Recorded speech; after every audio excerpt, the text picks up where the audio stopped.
The first snowflakes of the evening drifted past the window, their delicate crystalline structures catching the golden light from the chandeliers. Elena Dominguez pressed her fingertips to the cold glass, watching her breath form a small cloud of condensation.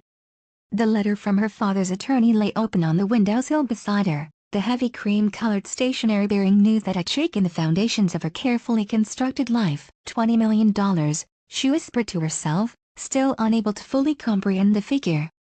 Her father, Antonio Dominguez, had been many things: stern, distant, disapproving of her choices, but in death, he had proven himself unexpectedly generous. The inheritance included not only liquid assets but also extensive real estate holdings, art collections, and shares in several thriving businesses. Elena hadn't spoken to her father in nearly 3 years, not since that disastrous dinner where he had voiced his concerns about her husband for the final time. She had stormed out, defending Marcos with the fierce loyalty expected of a devoted wife, telling her father that if he couldn't accept her marriage, he couldn't be part of her life. Now, the irony of receiving his fortune while that rift remained unhealed felt like a cosmic joke, or perhaps her father's final, cryptic message. "There you are." Marcos's voice, smooth as aged whiskey, pulled her from her thoughts. He stood in the doorway of their bedroom, impeccably dressed in a charcoal suit that emphasized his broad shoulders and trim waist. At 40, Marcos Valencia still turned heads with his salt and pepper hair and the confident stride of a man accustomed to commanding attention. Elena tucked the letter into the pocket of her silk robe. Just watching the snow. Marcos crossed the room, his footsteps muffled by the plush carpet. He slipped his arms around her waist from behind, resting his chin on her shoulder. "Beautiful, isn't it? Reminds me of our honeymoon in Switzerland." His breath was warm against her neck, carrying the faint scent of his signature cologne, an exclusive blend he'd commissioned from a perfumer in Paris. Elena leaned back against him, allowing herself to be enveloped in the familiar embrace. 5 years of marriage had taught her the rhythms of their relationship, the tender moments like this one, the passionate nights, the occasional storms of his temper, and the subsequent calm of reconciliation. The pattern was so ingrained that she sometimes wondered if she could chart it like the weather. "I was thinking," Marcos murmured, his lips grazing her earlobe, "we should discuss what to do with your father's money." And there it was, the real reason for this unexpected display of affection. Elena stiffened slightly, but forced herself to relax. "I'm still processing everything, Marcos." The attorney said there's no rush to make decisions. His arms tightened imperceptibly around her. "Of course, my love. But it's a significant sum, and proper investment strategies take time to develop. You know how volatile the market can be." Elena nodded, watching another cluster of snowflakes swirl in the winter wind. When the letter had arrived 3 days ago, Marcos's reaction had shifted from shock to calculated interest within minutes. He'd immediately begun researching the assets listed in the inheritance, making calls to financial advisors, and sketching out investment plans.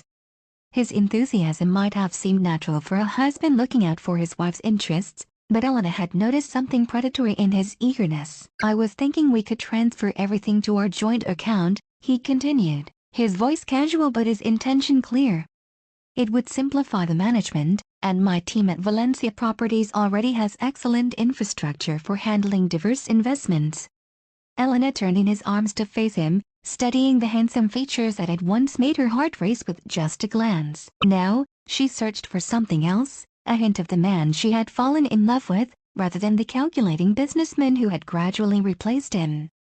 "I'd like to honor my father's memory by being thoughtful about how his legacy is managed," she said carefully. "Maybe I should meet with his financial team first, to understand his vision." A flicker of annoyance crossed Marcos's face before his smile reasserted itself. "His vision, Elena? Your father ran those businesses with outdated models. The man was stuck in the 1990s. He brushed a strand of hair from her face, his touch gentle despite his dismissive words. "But if it makes you feel better, we can meet with them together. I'm sure they'll agree that consolidation under Valencia Properties makes the most sense." Elena nodded non-committally. "We'll see." Marcos kissed her forehead. "That's my pragmatic wife. Now, I have that dinner meeting with the Chinese investors. Don't wait up. these negotiations could run late. After he left, Elena returned to the window, but her gaze was no longer on the snowfall. Instead, she found herself staring at her own reflection in the glass, the woman she had become over 5 years of marriage to Marcos Valencia. Designer clothes that he selected, hair styled according to his preferences, a social calendar filled with his business connections rather than her friends. Even her posture had changed, she realized with a start. She stood straighter, more formal, always poised as if being evaluated. When had she started to disappear? The Valencia mansion, a sprawling Victorian estate on the outskirts of the city, had been in Marcos's family for generations. Its grand architecture, with sweeping staircases and ornate moldings, had initially charmed Elena. Now, as she wandered through its cavernous rooms, she felt more like a curator in a museum than a woman in her home. Elena paused in front of a large portrait of Marcos's great-grandfather, the founder of Valencia Properties. The stern-faced patriarch stared down at her with the same calculating gaze she sometimes caught in her husband's eyes, the look of a man assessing value, measuring worth, determining usefulness. Her phone jumped with a text message. Still reviewing your father's portfolio. Impressive diversification. We should talk tomorrow. No terms of endearment, no personal touch. Just business. Elena slipped the phone back into her pocket without responding.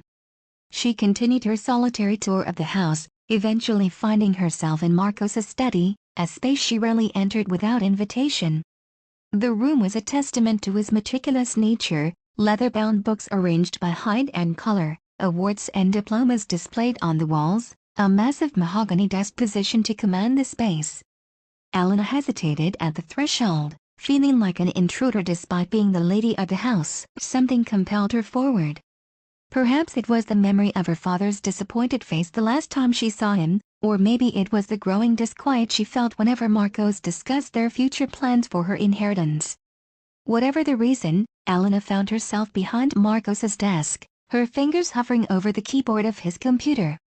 The screen was dark, locked with a password she didn't know. Of course, Marcos had always been intensely private about his business dealings, claiming he wanted to spare her the stress of their financial ups and downs. You focus on making our social connections shine, and I'll handle the tedious numbers, he would say, as if he were doing her a favor. Instead, Elena turned her attention to the desk drawers. The top one held the usual office supplies, pens, paper clips, sticky notes. The second contained folders labeled with project names she vaguely recognized from Marcos's dinner conversations. But it was the bottom drawer, locked and requiring a key she didn't possess, that piqued her curiosity. Elena glanced at her watch. Marcos's dinner meeting would keep him occupied for at least another 2 hours. With sudden determination, she retrieved a letter opener from the top drawer and worked at the lock until she heard a satisfying click. The drawer slid open to reveal a single folder labeled Personal. Inside were bank statements, not for their joint account, which Elena had online access to, but for separate accounts she hadn't known existed. As she flipped through the statements, her blood ran cold. Large withdrawals coincided with business trips Marcos had taken over the past year. Transfers to unfamiliar accounts with cryptic labels like Project Phoenix and Marina Venture, and most alarmingly, a steady decline in the overall balance, from several $1 million to just under $300,000, a significant amount, but nowhere near what should have been there given Valencia Properties' supposed success. Elena's hands trembled as she continued her search, finding loan applications, rejection letters from banks, and increasingly desperate correspondence with investors. One letter, dated just 2 weeks ago, was particularly blunt. Valencia Properties' current debt-to-asset ratio makes further investment untenable. Without significant capital injection, we cannot recommend refinancing the existing loans. The picture emerging from these documents contradicted everything Marcos had told her about their financial situation. While he'd been buying her designer clothes and throwing lavish parties, his company had been hemorrhaging money. The renovations on their vacation home in Aspen, the new yacht docked in Monaco, the extravagant anniversary gift of a rare diamond necklace, all financed with borrowed funds or by liquidating assets. And now, with Valencia Properties on the brink of collapse, her father's inheritance had arrived like a deus ex machina. The sound of her own heartbeat seemed unnaturally loud in the quiet study. Elena carefully photographed key documents with her phone, then replaced everything exactly as she had found it, relocking the drawer. She retreated from the study feeling as though she'd been living in a beautiful glass castle that was now revealed to be nothing but a sophisticated projection, an illusion maintained by her husband's charm and her own willful blindness. Back in their bedroom, Elena sat on the edge of the massive four-poster bed, staring unseeing at the expensive silk wallpaper Marcos had imported from Italy. Their entire relationship felt suddenly suspect. Had he pursued her initially because of her family name and potential inheritance? Had every anniversary gift, every surprise weekend getaway, every passionate night been a calculated investment in securing her loyalty? The thought made her physically ill. A notification on her phone disrupted her spiral of doubt. An email from an unfamiliar address, Carmen Rodriguez at LombardFinancial.com. The subject line reads simply, Antonio Dominguez, important. Elena hesitated before opening it, half expecting some kind of scam targeting the newly wealthy. Instead, she found a brief, formal message. Ms. Dominguez, I served as your father's financial advisor for over 20 years and was also privileged to call him a friend. There are matters concerning your inheritance that should be discussed in person, away from Valencia Properties' influence. If you are willing to meet, please call the number below. I am available at your earliest convenience. Carmen Rodriguez, Senior Partner, Lombard Financial Advisors. Elena stared at the message, her mind racing. Her father had never mentioned Carmen Rodriguez, but that wasn't surprising given how little he had shared about his business affairs. What was surprising was the specific warning about Valencia Properties, as if Carmen knew something about Marcos or his company that Elena should be wary of. After a moment's consideration, Elena dialed the number. Carmen Rodriguez speaking. The voice that answered was mature, confident, with a subtle accent that Elena couldn't quite place. This is Elena Dominguez. I received your email. A brief pause. Thank you for calling, Ms. Dominguez. I wasn't sure you would. You said you knew my father? Yes, for many years. Antonio was cautious with his trust, but once given, it was absolute. He worried about you tremendously after your marriage. Elena felt a defensive response rise automatically to her lips, the same arguments she had used with her father when he questioned her relationship with Marcos. But the document she had just discovered in her husband's study made those defenses ring hollow. What did he tell you? She asked instead. That's a conversation better had in person.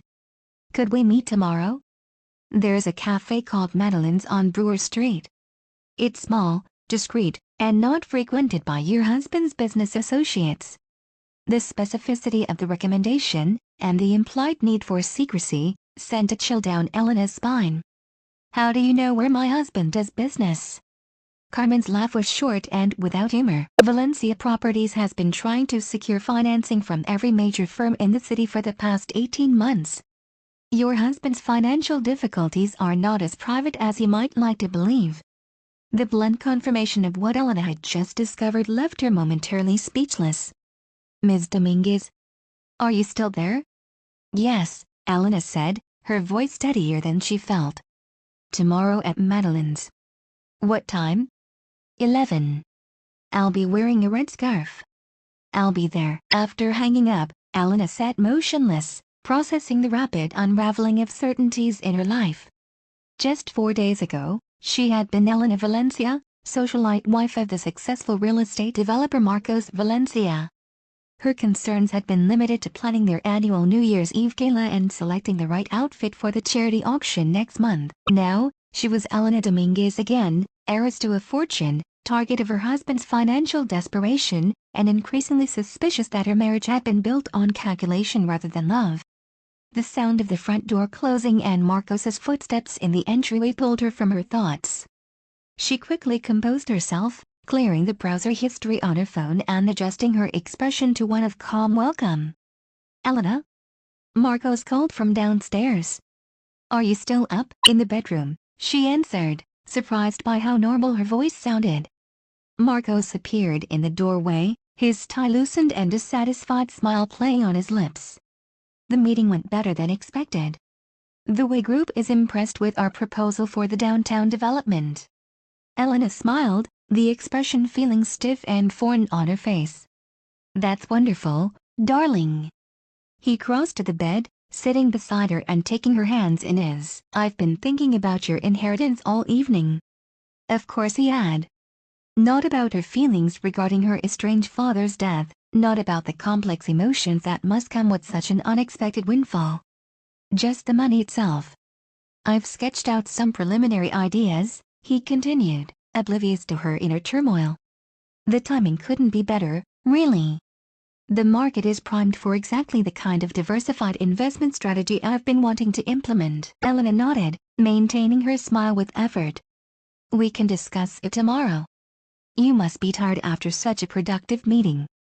Marcos cupped her cheek, studying her with what once would have seemed like loving attention but now felt like assessment. You seem distracted. Is something wrong?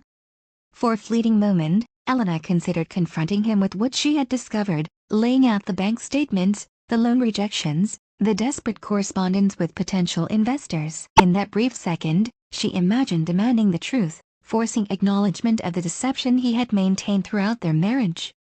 But instinct held her back. The Marcos Valencia revealed in those documents was not a man who would respond well to being cornered. Just thinking about my father, she said instead, the half-truth coming easily. It's strange to inherit so much from someone who disapproved of my life choices. Marcos's expression softened with practiced sympathy. Antonio was a complicated man. He and I had our differences, but I respected his business acumen. He kissed her forehead.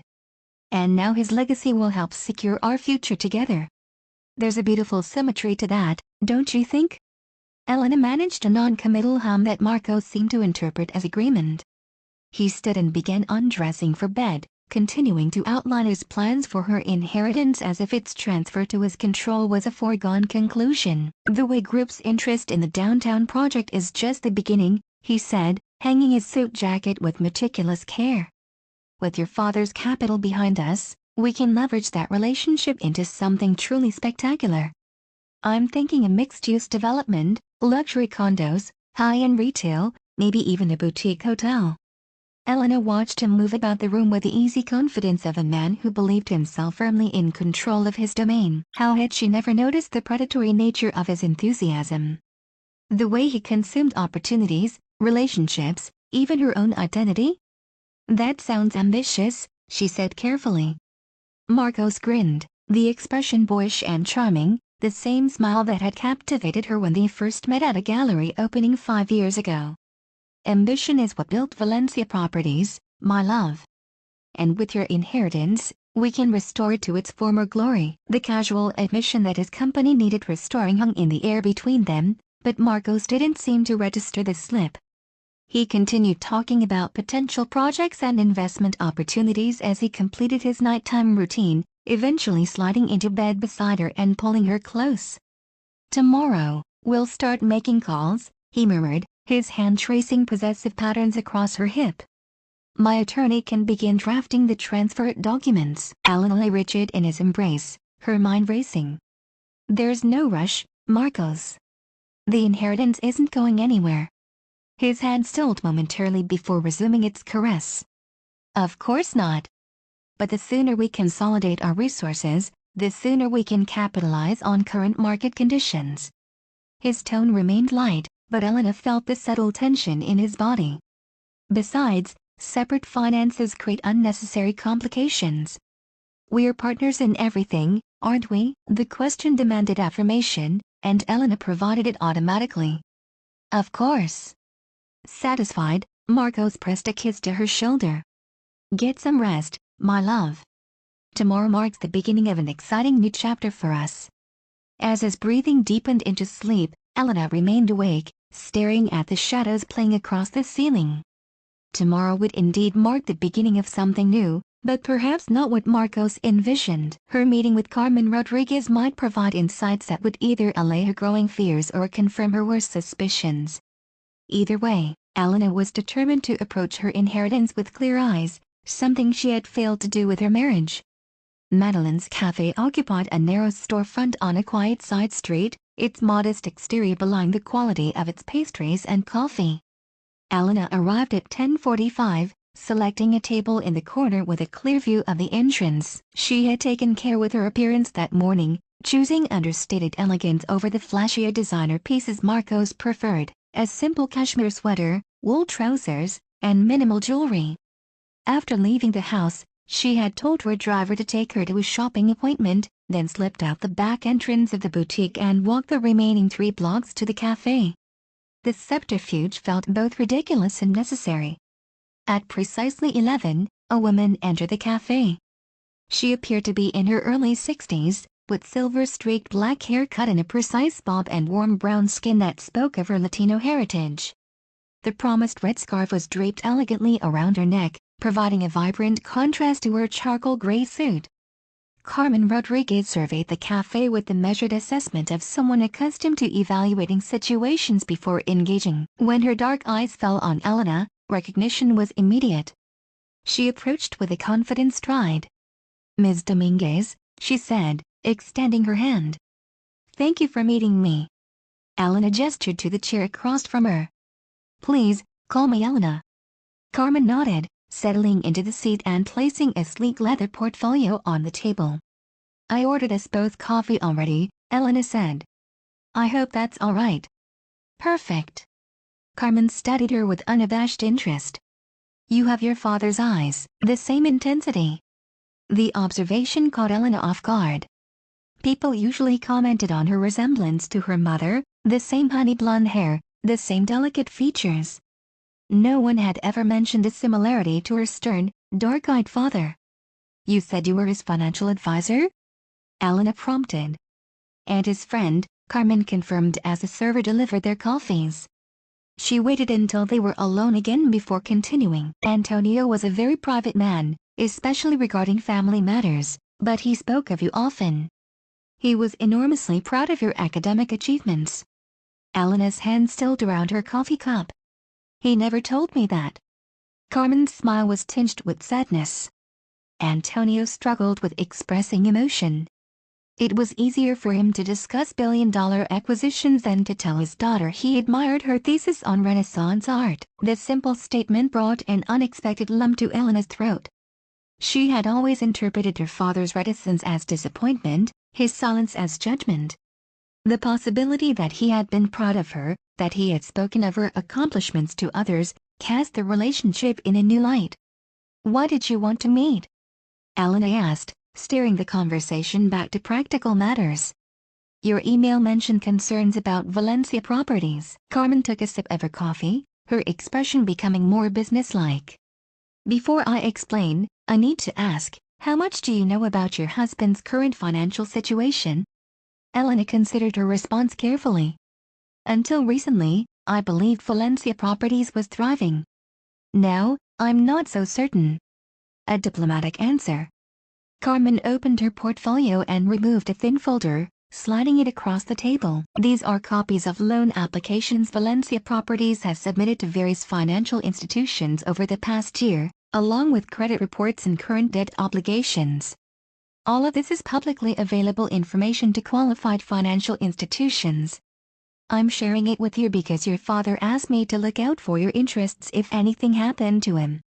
Elena flipped through the documents, which confirmed and expanded upon what she had discovered in Marcos's desk. Valencia Properties was leveraged to the breaking point, with several loans in danger of default. The once prestigious company had been downgraded by credit rating agencies 3 times in the past 18 months. "How long has my father known about this?" Elena asked, her voice barely above a whisper.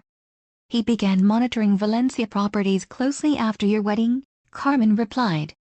"He was concerned about Mr. Valencia's business practices even then. The aggressive expansion, the flashy projects with minimal substantive value, the prioritization of appearance over sound financial fundamentals."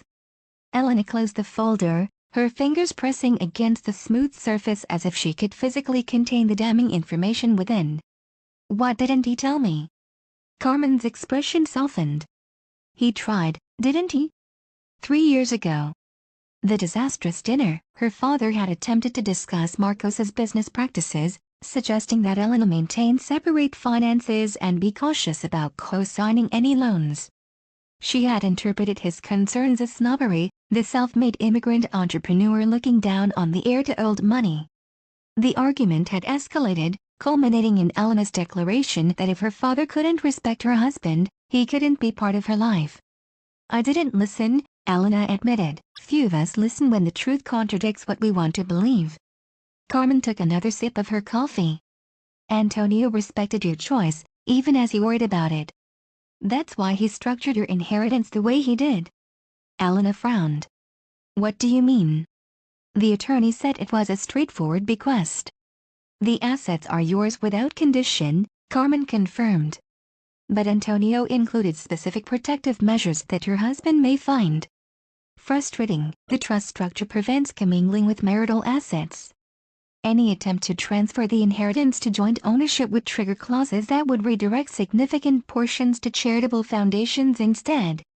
Elena sat back, stunned. Her father had anticipated exactly what Marcos would try to do, what he was already pressuring her to do. "Does my husband know about these restrictions?" "The full terms of the trust are confidential until you formally accept the inheritance." The attorney would have provided only the basic information thus far. Carmen leaned forward slightly. "But I suspect Mr. Valencia is resourceful enough to have made inquiries. If he has, he knows that persuading you to voluntarily transfer assets is his only option for accessing your inheritance." The realization settled heavily on Elena's shoulders. Her husband's renewed attentiveness, his increased affection, his detailed plans for their future, all calculated to secure her cooperation in handing over her inheritance. "What would you advise me to do?" Elena asked. Carmen closed her portfolio with deliberate care. "Professionally, I would advise you to formally accept the inheritance, maintain strict separation of these assets from any joint accounts, and engage independent financial counsel, not associated with Valencia Properties, to manage the trust." "And personally?" Carmen met her gaze directly. "Personally, I would suggest you consider whether a man who views your inheritance as a solution to his self-created financial problems is someone you can trust with your future." The blunt assessment hung between them. Elena didn't immediately respond, turning her coffee cup slowly between her fingers as she processed everything she had learned. "Antonio made mistakes in his life," Carmen continued after a moment. "He regretted the distance that grew between you. But he never stopped loving you, and he arranged his affairs to protect you, even if that protection came too late for your relationship with him." Elena blinked back unexpected tears. "I wish I had known. Perhaps the best way to honor his memory is to use the protection he provided, to be as shrewd with his inheritance as he was in building it." Carmen reached across the table, briefly covering Elena's hand with her own. "Your father was a fighter, Elena. I suspect his daughter is too." The simple vote of confidence, from someone who had known her father intimately but was a stranger to her, affected Elena deeply. For years, she had allowed Marcos to define her role, the beautiful, charming socialite who enhanced his image but remained removed from substantive business decisions. Her father, it seemed, had seen her differently, as someone capable of managing the empire he had built. "Thank you for meeting with me," Elena said, gathering her composure. "And for honoring my father's wishes." "Antonio valued loyalty above all else," Carmen replied, rising from her seat, "a quality worth remembering in your current circumstances." She placed a business card on the table. "Call me anytime, day or night."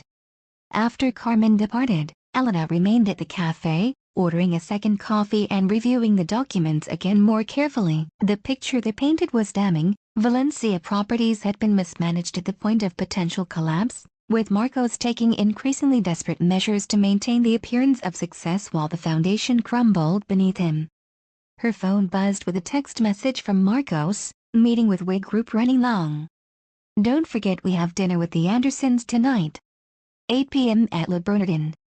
Where the blue Versace and the casual command regarding her attire, once accepted as Marcos' superior fashion sense, now struck Elena as another form of control.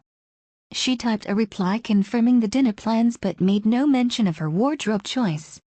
As she gathered the documents and prepared to leave, Elena's gaze fell on an older couple at a nearby table. They were probably in their 70s, sharing a pastry with the comfortable familiarity of decades together. The woman said something that made the man laugh, his weathered face crinkling with genuine delight. He reached across the table to take her hand, the gesture absent-minded yet intimate, a touch repeated thousands of times over a lifetime together.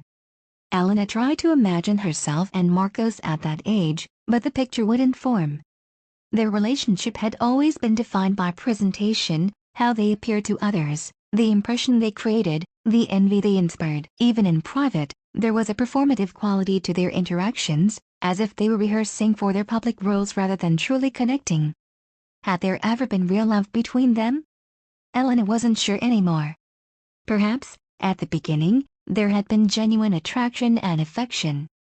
But somewhere along the way, those feelings had been subsumed by Marcos's ambition and her own willingness to be molded into the perfect accessory for his success. Now, with her father's inheritance threatening to expose the cracks in their marriage, Elena faced a choice: continue playing the role assigned to her, or reclaim the woman her father had believed her to be, someone strong enough to manage an empire. The answer, when she allowed herself to acknowledge it, was clear. The only question remaining was how Marcos would react when he realized his wife was no longer following the script. The Valencia mansion was unnaturally quiet when Elena returned that afternoon. The staff moved silently through their duties, exchanging meaningful glances when they thought she wasn't looking. Elena made her way to the conservatory, her favorite room in the house with its abundance of greenery and natural light. She needed space to think, to plan her next steps. She had just settled onto a wicker chair when Sophia, their housekeeper for the past 4 years, appeared at the doorway. "Mrs. Valencia, one thought you should know, Mr. Valencia has been making arrangements for the New Year's Eve party. He's expanded the guest list considerably."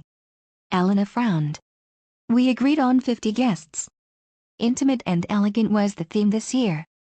Sophia hesitated, twisting her hands in the folds of her apron. "The revised list has over 100 names, including several prominent business figures Mr. Valencia mentioned were potential investors." The implications were clear.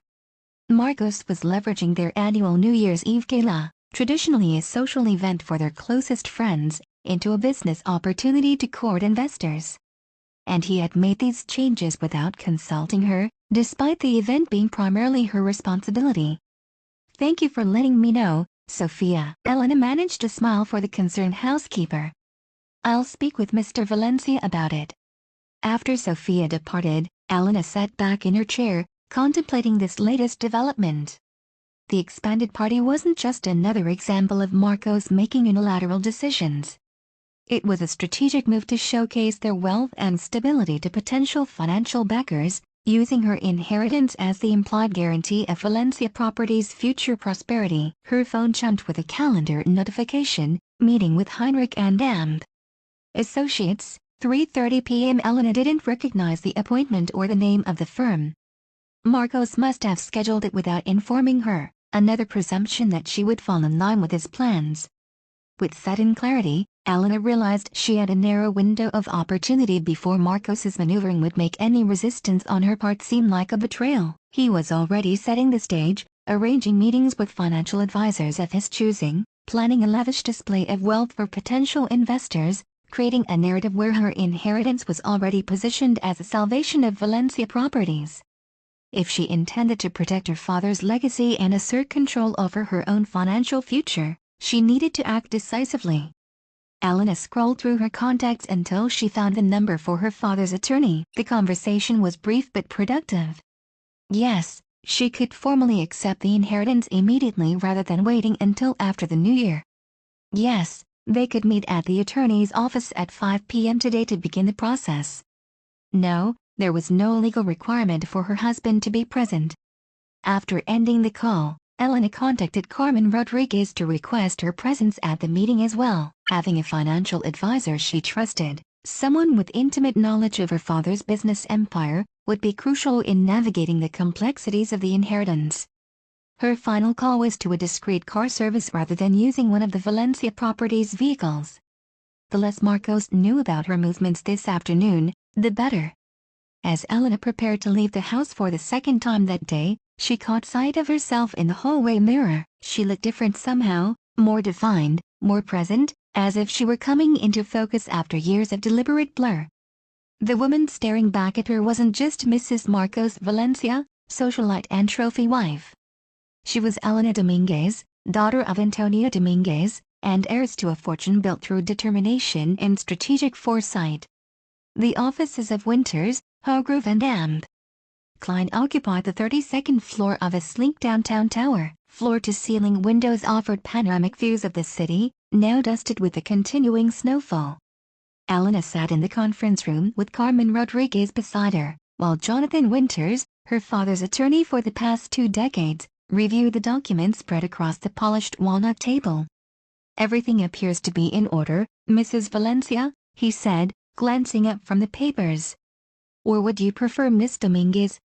The question gave Elena pause. She had been Mrs. Valencia for 5 years, her identity so thoroughly subsumed by her marriage that hearing her maiden name felt almost transgressive. Yet sitting in her father's attorney's office, preparing to take control of the Dominguez legacy, the answer seemed clear. "Ms. Dominguez, please," she replied, her voice steadier than she expected. Jonathan nodded, making a note in his file. "As Ms. Rodriguez has likely explained, your father structured this inheritance with unusual care. The majority of the assets will be held in the Antonio Dominguez Family Trust, with you as the sole beneficiary and primary trustee." Elena leaned forward slightly. "What exactly does that mean in practical terms?" "It means you have complete authority over how the assets are managed and distributed, but they remain legally separate from any marital property." Jonathan adjusted his glasses, his expression carefully neutral. "This arrangement provides significant protection against creditors or other potential claims." The implication hung unspoken in the air, protection against Marcos and the mounting debts of Valencia properties. "And the companies? The real estate holdings?"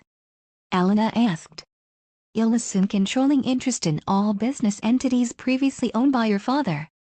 For the day-to-day operations, the existing management teams will continue the roles unless you direct otherwise." Jonathan slid a thick binder across the table. "This contains detailed information on each business, including current executive teams, financial performance, and strategic plans." Elena placed her hand on the binder, feeling the weight of responsibility it represented. Inside was the work of her father's lifetime, businesses built through decades of discipline, foresight, and ruthless decision-making. Now it all fell to her, a woman who had spent the last 5 years attending charity luncheons and hosting dinner parties rather than making corporate acquisitions. As if sensing her doubts, Carmen spoke up. "Antonio believed you were more than capable of managing his legacy, Elena. He wouldn't have structured the inheritance this way if he thought otherwise." "Ms. Rodriguez is correct," Jonathan agreed. "Your father made these arrangements less than 6 months ago, updating his will to specifically name you as successor. He was quite emphatic about his confidence in your abilities." Elena absorbed this information, a complex mix of emotions rising within her. That her father had trusted her business acumen despite their estrangement was both touching and intimidating. Had he seen something in her that she had forgotten existed? Before her marriage to Marcos, Elena had completed an MBA with honors and begun a promising career in art acquisition for corporate collections. She had been sharp, driven, respected for her analytical mind as much as her taste. Somehow, those qualities had been gradually set aside in favor of perfecting the role of Mrs. Valencia. "What happens now?" she asked, refocusing on the immediate situation. "Once you sign these documents," Jonathan said, indicating several flag pages, "the formal transfer of assets begins. Banking access, company directorships, property deeds, all will be updated to reflect your control. The process should be complete within 48 hours." Elena glanced at her watch. It was nearly 6:30. Marcos would be expecting her home soon to prepare for the dinner with the Andersons. He would have questions about where she had been all day, questions she wasn't yet prepared to answer fully. "I'd like to proceed," she said, reaching for the fountain pen Jonathan offered. As she signed each document, Elena felt as though she were reclaiming pieces of herself that had been surrendered during her marriage. Each signature was not just an acceptance of her inheritance but a declaration of independence, a statement that she was more than an extension of Marcos Valencia. When the final document was signed, Jonathan gathered everything into a folder with practiced efficiency. "Congratulations, Ms. Dominguez. You are now one of the wealthiest women in the country." Carmen squeezed Elena's arm gently. "Antonio would be proud." The words brought unexpected tears to Elena's eyes. "Thank you both for your help today," she said, rising from her chair.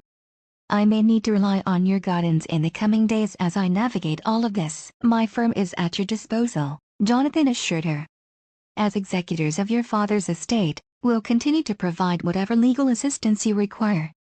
And Lombard Financial stands ready to assist with any financial strategies or management decisions," Carmen added, handing Elena a small flash drive. "This contains all the files I maintain for your father, including his personal notes on each business. It might help you understand his vision." Elena slipped the drive into her purse, touched by this direct connection to her father's thoughts. "I'll review it tonight." As they prepared to leave the conference room, Jonathan cleared his throat. "Ms. Dominguez, there is one additional matter your father asked me to discuss with you privately." Carmen nodded in understanding. "I'll wait by the elevators." Once they were alone, Jonathan removed an envelope from his briefcase. "Antonio left this letter with instructions that it be given to you only after you had formally accepted the inheritance." Elena accepted the envelope, running her fingers over her name written in her father's distinctive angular handwriting. "Did he tell you what it contains?" "No, only that it was personal." Jonathan hesitated, then added, "He did mention that it might help explain his actions regarding certain protective measures in the trust." Elena nodded, tucking the envelope into her purse alongside the flash drive. "Thank you, Jonathan, for everything." "Antonio was more than a client," the attorney replied. "He was a friend who trusted me with his most important legacy, his daughter's well-being. If you need anything at all, day or night, please call me directly." The sincerity in his voice was unmistakable, and Elena found herself adding another name to the small but growing list of allies she could trust. "I will."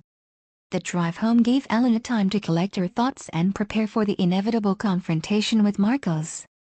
She had already decided not to disclose the full extent of her actions today, not until she had formulated a clear strategy for the path forward. For tonight, she would maintain the appearance of normalcy, attend the dinner with the Andersons, and play the role of the devoted wife one last time. Tomorrow, she would begin the process of disentangling her future from Marcos's financial schemes. As her car turned into the long driveway of the Valencia mansion, Elena caught sight of an unfamiliar vehicle parked near the entrance, a sleek black Mercedes with dark-tinted windows. Visitors at this hour were unusual, especially when they were expected at a restaurant in less than an hour. Elena entered the house to find Marcos in animated conversation with a silver-haired man in the main sitting room. They stood before the marble fireplace, crystal tumblers of whiskey in hand, laughing with the forced camaraderie of business associates rather than friends. "Ah, there she is," Marcos exclaimed upon seeing her, his smile widening. "Elena, darling, come meet Heinrich Brenner." "Heinrich, my wife, Elena." The silver-haired man turned, revealing a deeply tanned face with sharp blue eyes that assessed her with clinical interest. "Mrs. Valencia," he said, his German accent slight but noticeable. "A pleasure to finally meet you. Your husband speaks of you constantly." Elena maintained her social smile as she crossed the room to shake his outstretched hand. "Mr. Brenner. I don't believe Marcos has mentioned you before." A brief flicker of annoyance crossed Marcos's face before his charm reasserted itself.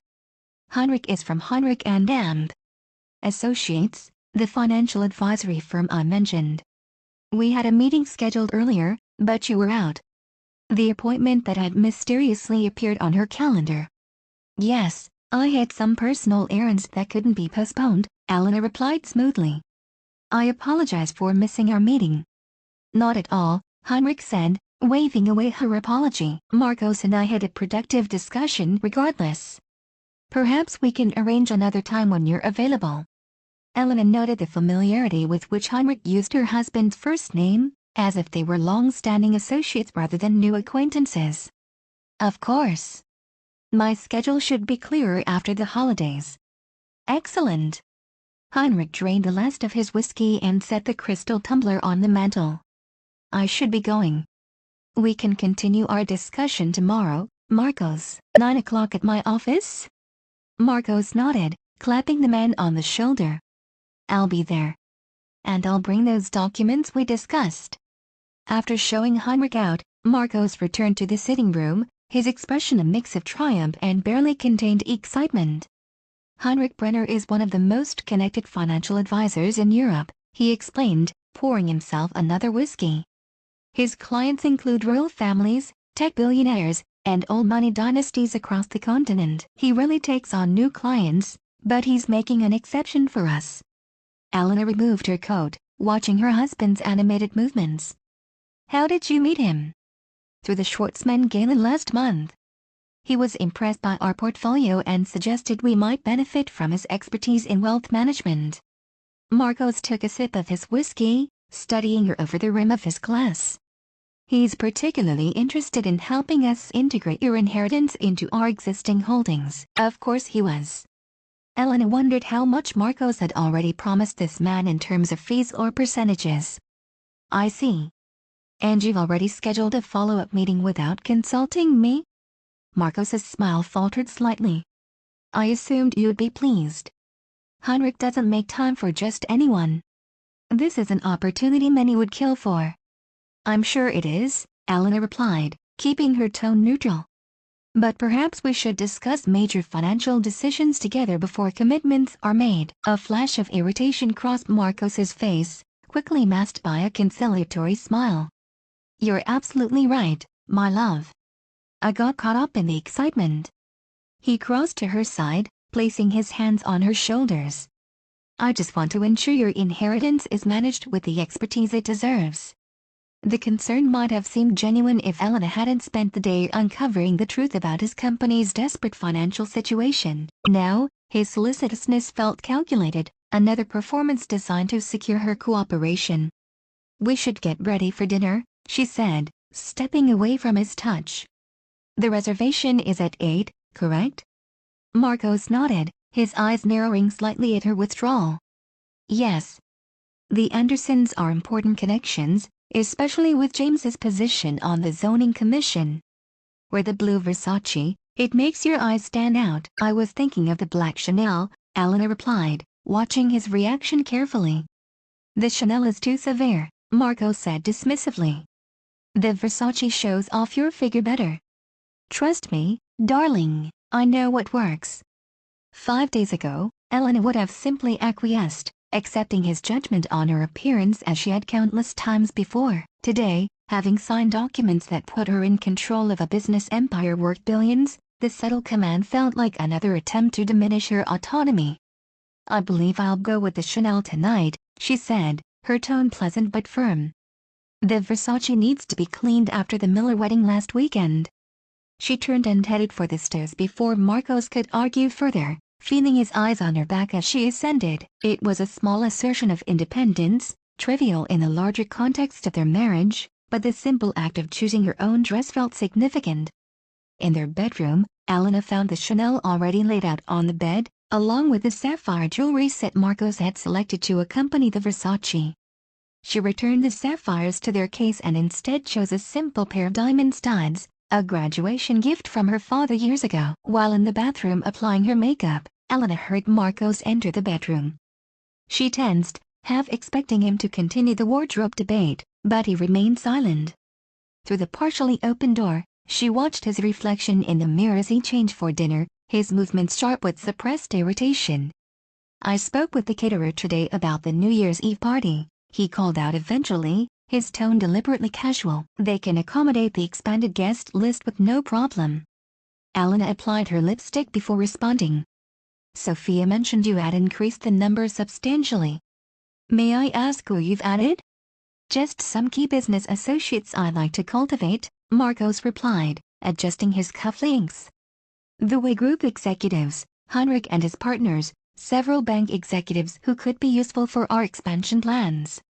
Our expansion plans. The presumption that her inheritance was already earmarked for Valencia Properties growth was becoming a pattern in his speech. That changes the nature of the event considerably, Elena observed, emerging from the bathroom. From intimate gathering to business networking. Marcos turned to face her, his eyes flicking over the Chanel dress with a mixture of appreciation and annoyance. It can be both. You'll charm them with your usual grace, and I'll handle the business discussions. He stepped closer, lowering his voice conspiratorially. With your inheritance providing stability, we're positioned to negotiate from strength for the first time in months. The admission of Valencia Properties' weakness was likely meant to create a sense of shared purpose, the two of them united against external business challenges. Instead, it reinforced Elena's growing understanding of her husband's desperation. And if I wanted to maintain our original plan for an intimate gathering? She asked, watching his expression carefully. Marcos's smile tightened almost imperceptibly. Darling, this is about our future. Your inheritance creates opportunities we'd be foolish to ignore. My inheritance, Elena repeated, emphasizing the pronoun slightly. Not ours. Not yet. The temperature in the room seemed to drop several degrees. Marcos's charming facade flickered, revealing a flash of the calculating businessman beneath. Is there something you're not telling me, Elena? She held his gaze steadily. I met with my father's attorney today. The inheritance is structured as a trust, separate from our marital assets. A temporary legal arrangement, I'm sure, Marcos said dismissively, though his eyes had sharpened with interest. Nothing that should affect our plans. Once you transfer everything to our joint management, I'm not planning to do that, Elena interrupted, the words emerging before she had fully decided to speak them. Marcos stared at her, momentarily speechless. Then he laughed, the sound brittle and forced. Don't be ridiculous, Elena. Of course you'll consolidate the assets under our joint control. Anything else would be inefficient and, frankly, insulting to our marriage. Elena took a deep breath, maintaining her composure. I intend to honor my father's wishes by managing the inheritance as he structured it. The trust will remain separate from Valencia Properties. Marcos's charm evaporated entirely, his expression hardening. Your father never approved of me or our marriage. His attempt to control you from the grave is spite, not wisdom. Or perhaps it was foresight, Elena countered, moving to the dresser to select a clutch for the evening. Valencia Properties isn't in the financial position you've led me to believe, is it, Marcos? He went very still, his eyes following her movements. What exactly are you implying? I'm not implying anything. I'm stating a fact. Elena turned to face him directly. The company is over-leveraged, bleeding cash, and on the verge of having its credit lines revoked. You've been operating on financial fumes for months while maintaining the illusion of success. Marcos's face flushed with anger, then paled. Who have you been talking to? Does it matter? The information isn't difficult to find if one knows where to look. He moved toward her, stopping just short of invading her personal space. This is a temporary cash flow issue that every growing company experiences. Nothing that your inheritance can't easily resolve. That's not going to happen, Elena replied, her voice calm despite the rapid beating of her heart. My inheritance will remain separate from Valencia Properties. Marcos's expression darkened further. You're my wife. What's mine is yours, and what's yours is mine. That's how marriage works. Is that what you told the bank when you opened a separate account I knew nothing about? Elena challenged. Or the investors you've been courting without my knowledge? His eyes widened slightly, surprised that she knew these specific details, before narrowing again. You've been snooping through my private business documents. Yes, Elena admitted simply. Just as you've been making plans for my inheritance without my input. They stood facing each other across the bedroom, the pretense of their perfect partnership stripped away.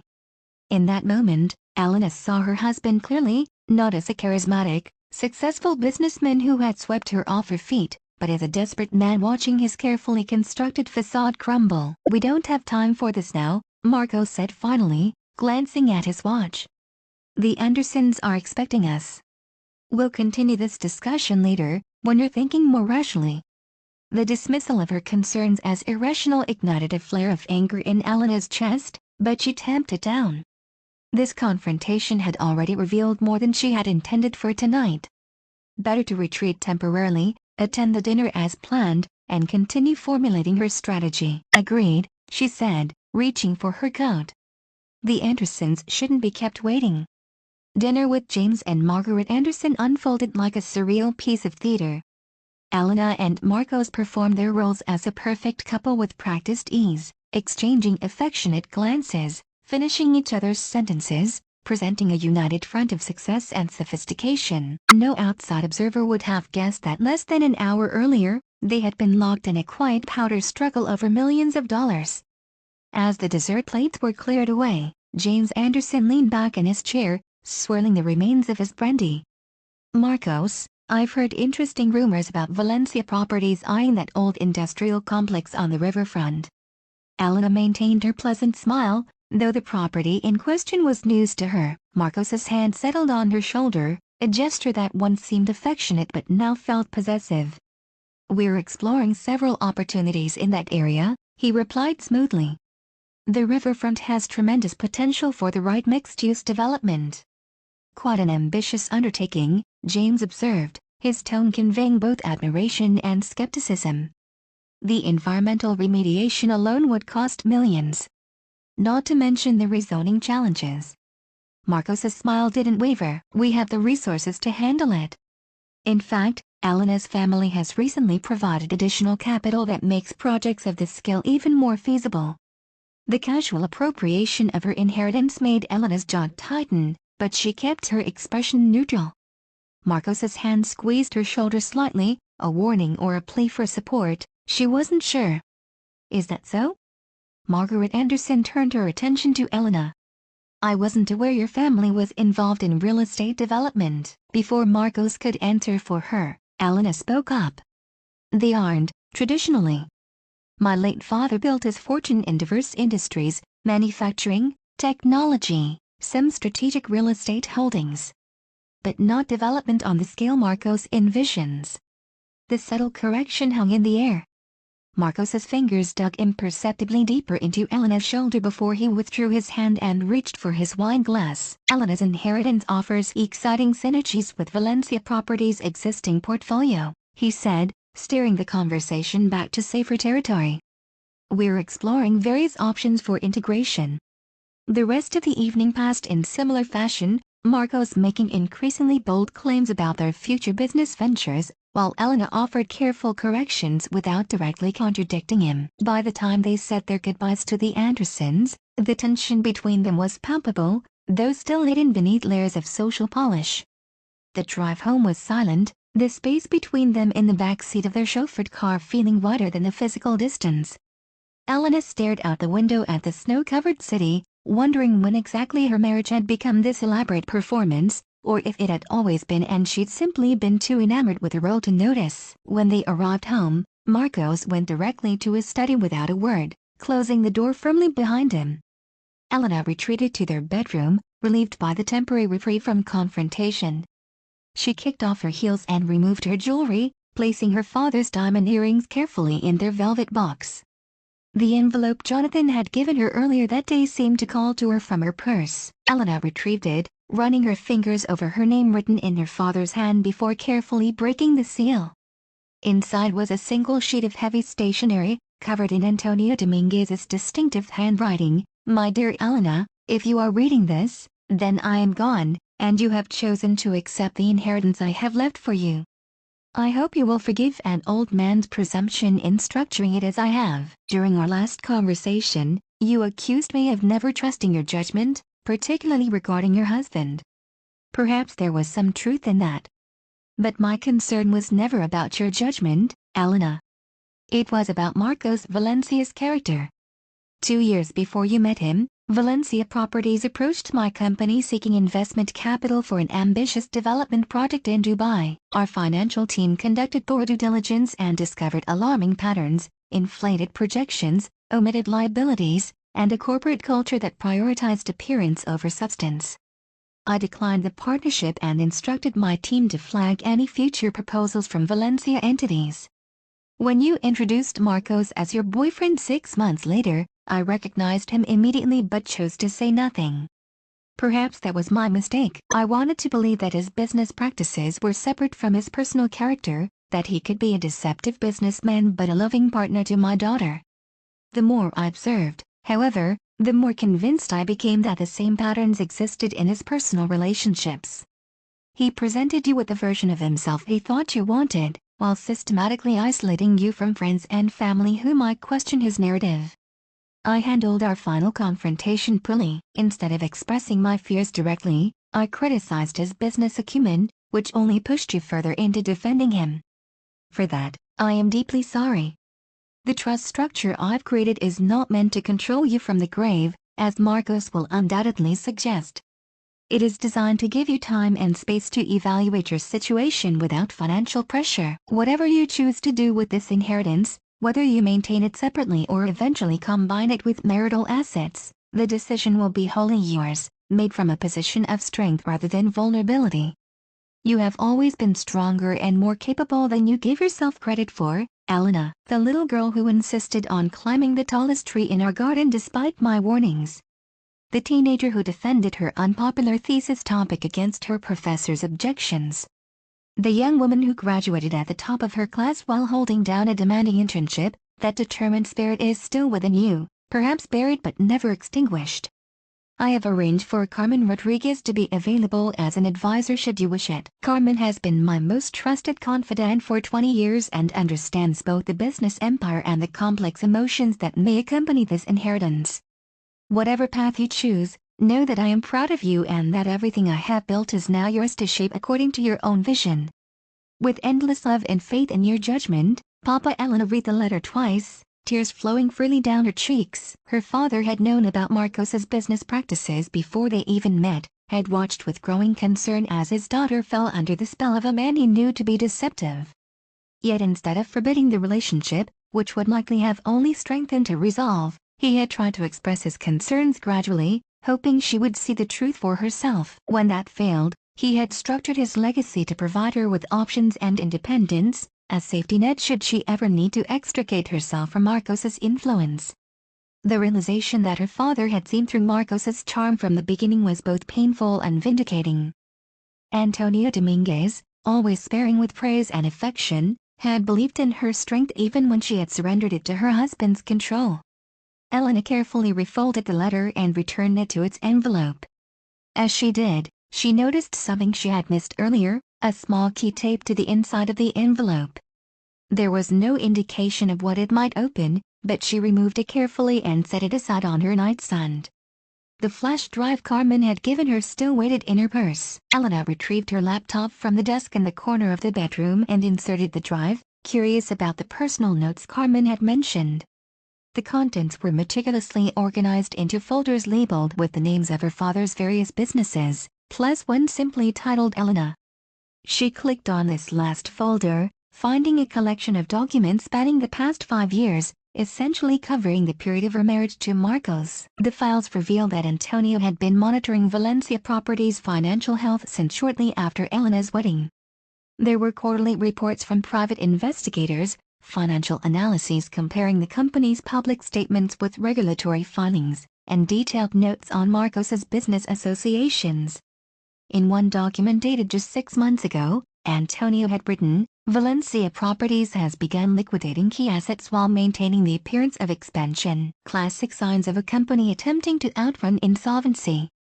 MV has approached 3 additional financial institutions for loans using questionable collateral valuations.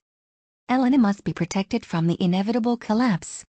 Another file contained records of Valencia Properties loan applications, 17 in total over the past 2 years, with declining success rates as financial institutions became warier of the company's deteriorating position. Most disturbing was a folder containing surveillance photographs of Marcos meeting with individuals identified as having connections to questionable investment groups, entities known for providing capital to desperate businesses at exorbitant interest rates, sometimes with ties to money laundering operations. Elena's stomach tightened as she scrolled through the evidence of her husband's increasingly desperate financial maneuvers. Marcos hadn't just been hiding financial difficulties. He had been actively courting dangerous associations in his attempt to maintain the illusion of success. The sound of his study door opening down the hall prompted Elena to close the laptop quickly. She slipped the flash drive into her nightstand drawer alongside the mysterious key and composed herself as Marcos's footsteps approached their bedroom. He entered without knocking, his tie loosened and a glass of whiskey in his hand. His expression was carefully neutral, though Elena could sense the anger simmering beneath the surface. "That went well, all things considered," he said, leaning against the doorframe. "Though your comments about your father's business interests were unnecessary. The Andersons don't need to know the details of our financial arrangements." "Our financial arrangements?" Elena repeated, setting her laptop aside. "Interesting phrase, given that you've been making unilateral decisions about my inheritance before I've even fully accepted it." Marcos took a slow sip of his whiskey. "This hostility is unlike you, Elena. Perhaps the stress of your father's passing is affecting your judgment." The condescension in his tone was familiar, a tactic he had used whenever she questioned his decisions in the past. Frame her concerns as emotional overreaction, position himself as the rational voice of reason, and eventually she would acquiesce to his superior judgment. "My judgment is perfectly clear," Elena replied. "Clearer than it's been in years, actually." Marcos studied her for a long moment, then crossed to sit on the edge of the bed. When he spoke again, his voice had softened to the intimate tone that had once melted her resistance to his more questionable decisions. "Elena, my love, I understand this is a difficult time. Grief can make us defensive, suspicious of those closest to us." He reached for her hand, his touch gentle. "But we're partners. Everything I do is for our future together." 5 days ago, this approach would have worked. Elena would have accepted his framing of her concerns as grief-induced paranoia, apologized for doubting him, and surrendered to his vision of their shared future. Tonight, with her father's letter fresh in her mind and the evidence of Marcos's deception stored in her nightstand, his practiced sincerity rang hollow. "If we're partners," she said, withdrawing her hand from his, "then why have you hidden Valencia Properties' financial problems from me? Why maintain separate bank accounts I know nothing about? Why make plans for my inheritance without consulting me?" Marcos's expression hardened momentarily before he collected himself. "Business matters are complex, Elena. I've always tried to shield you from the day-to-day stresses of running a company like Valencia Properties." "Shield me? Or keep me ignorant?" The direct challenge hung between them. Marcos stood abruptly, pacing to the window before turning back to face her. "Who exactly have you been talking to? That woman from your father's company, Carmen whatever? What has she been telling you?" "Carmen has been honest with me," Elena replied, "which is more than I can say for you." "She has an agenda," Marcos snapped, his composure slipping. "Probably wants to maintain control of your father's companies rather than allowing fresh leadership. People like her fear change, fear innovation." "Is that what you're offering? Innovation?" Elena stood as well, refusing to let him tower over her. "From what I've seen, Valencia Properties has been recycling the same development concepts for years, just with increasingly desperate financing arrangements." Marcos's face flushed with anger. "You know nothing about my business." "Whose fault is that?" Elena countered. "You've deliberately kept me in the dark while making decisions that affect our future." "To protect you." "To control me," Elena corrected, "just as you've controlled which clothes I wear, which friends I see, which charities I support. Everything in my life for the past 5 years has been subject to your approval." The accusation hit its mark. Marcos's expression shifted from anger to calculation as he realized the depth of her rebellion. When he spoke again, his voice was dangerously quiet. "Is that what this is about? You feel controlled?" He moved closer, his tone softening to the persuasive murmur that had once been so effective. "Elena, everything I've done has been out of love, wanting the best for you, for us. If I've been overprotective, it's only because I care so deeply." He reached for her again, one hand cupping her cheek with practiced tenderness. "We can change things if that's what you need. More independence, more involvement in the business decisions. Whatever will make you happy." The offer might have been tempting if Elena hadn't just spent hours reviewing evidence of his systematic deception. Now, it seemed like another tactical retreat, a temporary concession designed to maintain his ultimate control. I appreciate the sentiment, she said, stepping away from his touch. But I've made my decision. My inheritance will remain separate from Valencia Properties. Marcos's gentle expression vanished as if a switch had been flipped. That's not an option. It's not your decision to make, Elena replied, maintaining her composure despite the sudden tension crackling between them. We're married, Marcos said, his voice rising. Your decisions affect me, affect the company, affect dozens of employees who rely on Valencia Properties for their livelihoods. I'm aware of that, Elena acknowledged. And I'm not saying I won't consider strategic partnerships or investments in the future, but I need time to understand my father's businesses first, to honor his vision before making any significant changes. Time, Marcos repeated, his laugh bitter. How convenient. Time for your father's loyal employees to poison you further against me. Time for that Rodriguez woman to secure her position by driving a wedge between us. No one is poisoning me against you, Marcos. Your own actions are doing that quite effectively. Elena moved toward the bedroom door. I think we both need space to cool down. I'll sleep in the guest room tonight. Marcos stepped into her path, his expression thunderous. Running away won't solve anything, Elena. We need to settle this now, tonight. Move aside, Elena said quietly. Not until you see reason, Marcos insisted, his frame blocking the doorway entirely. Valencia Properties needs the stability your inheritance would provide. Without it, projects will stall, investors will walk away, employees will lose their jobs. Is that what you want? To destroy everything we've built together out of some misguided loyalty to your father's outdated business philosophy? What I want, Elena replied, her voice steady despite her racing heart, is for my husband to respect my decisions, even when they don't align with his plans. Now, please, step aside. For a moment, Elena thought he might refuse, might escalate the confrontation beyond words. Then, with visible effort, Marcos controlled his temper and moved away from the door. This discussion isn't over, he said, his voice low and intense. There's too much at stake.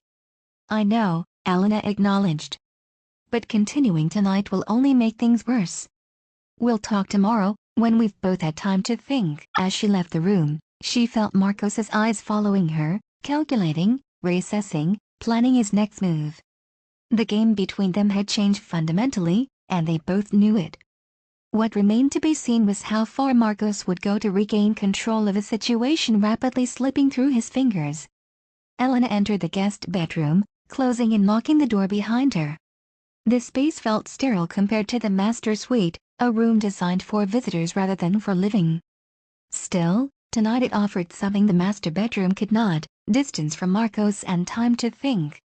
She sank onto the edge of the bed, the events of the day washing over her in a dizzying rush. In less than 24 hours, she had discovered the extent of her husband's deception, accepted an inheritance worth billions, and begun the process of reclaiming her independence. The Elena of a week ago would have found these developments unthinkable. Yet here she was, sitting in the guest bedroom of her own home, planning her next moves as if preparing for battle. Because that's what this had become, a battle for control, for autonomy, for the right to make her own decisions about her father's legacy. Elena woke to the sound of her phone vibrating on the nightstand. Disoriented, she reached for it, momentarily confused by the unfamiliar surroundings of the guest bedroom. The events of the previous day came rushing back as she checked the screen. Carmen Rodriguez calling at 7:30 a.m. Good morning, Carmen, she answered, her voice still rough with sleep. Elena, I hope I didn't wake you. Carmen's tone was professional but tinged with concern. I wanted to check in after yesterday's meeting. The transfer of banking access has been processed earlier than expected. You should have received confirmation emails overnight. Elena sat up, fully alert now. I haven't checked my emails yet. You'll find everything is in order. The trust administration has been expedited at Jonathan's request. Carmen paused. Have you had a chance to discuss the situation with your husband? The directness of the question caught Elena off guard, though she shouldn't have been surprised. Carmen had been her father's closest advisor for decades. She understood the dynamics at play. We had a preliminary conversation, Elena replied carefully. It didn't go well. Carmen's sigh was barely audible. I expected as much. Antonia warned me that Mr. Valencia might react strongly to the trust structure. He's desperate, Elena said, the realization crystallizing as she spoke. Valencia Properties is in much worse shape than I initially understood. He needs my inheritance to save the company. That aligns with our financial intelligence, Carmen confirmed. Based on the documents we've reviewed, Valencia Properties has less than 60 days of operating capital remaining. Without significant new investment or asset liquidation, they'll be unable to meet their next round of loan obligations. The stark assessment should have shocked Elena, but after everything she had discovered, it merely confirmed her growing suspicions. He's already scheduled meetings with potential investors, expanded our New Year's Eve party to include financial connections. He's been planning to use my inheritance as leverage. Which is precisely why your father structured the trust as he did, Carmen replied. Elena, I need to ask, do you feel safe in your home right now? The question hung in the air, forcing Elena to confront something she had been avoiding. Did she feel safe with Marcos, the man she had married, lived with, loved for 5 years? 24 hours ago, she would have laughed at the suggestion of feeling threatened in her own home. Now, she remembered the cold fury in Marcos's eyes when she had refused to surrender her inheritance, the way he had blocked her path in the bedroom doorway. I'm not in immediate danger, she said finally. Marcos is manipulative and controlling, but he's careful about appearances. Violence would be inefficient, perhaps, Carmen acknowledged. But desperate people sometimes make irrational choices. Antonia was concerned enough about Mr. Valencia's potential reactions that he included certain protective measures in the trust documents. Elena frowned. What kind of protective measures? There's a residence in the city center, a penthouse apartment in the Rivington building. It's held under a subsidiary of one of your father's companies, with no connection to your name or his. The security is top tier, and the building management has strict protocols regarding visitor access. My father maintained a secret apartment? Elena asked, surprised. Antonia used it occasionally for business meetings when privacy was paramount, Carmen explained. But primarily, he kept it as a contingency, a secure location that couldn't be traced back to him. The key and access codes were updated following his death. Jonathan should have provided you with them yesterday, the small key from her father's letter. Elena glanced toward the master bedroom where she had left it in the nightstand. He did, though I didn't know what it was for. I strongly suggest retrieving it and keeping it with you, Carmen advised. Not because I expect you'll need it immediately, but because having options is crucial when navigating difficult situations. Elena nodded, though Carmen couldn't see the gesture. I understand. Good. Now, regarding your father's businesses, several of the CEOs have requested meetings with you as the new controlling shareholder. Would tomorrow morning work for your schedule? We could arrange a video conference from my office.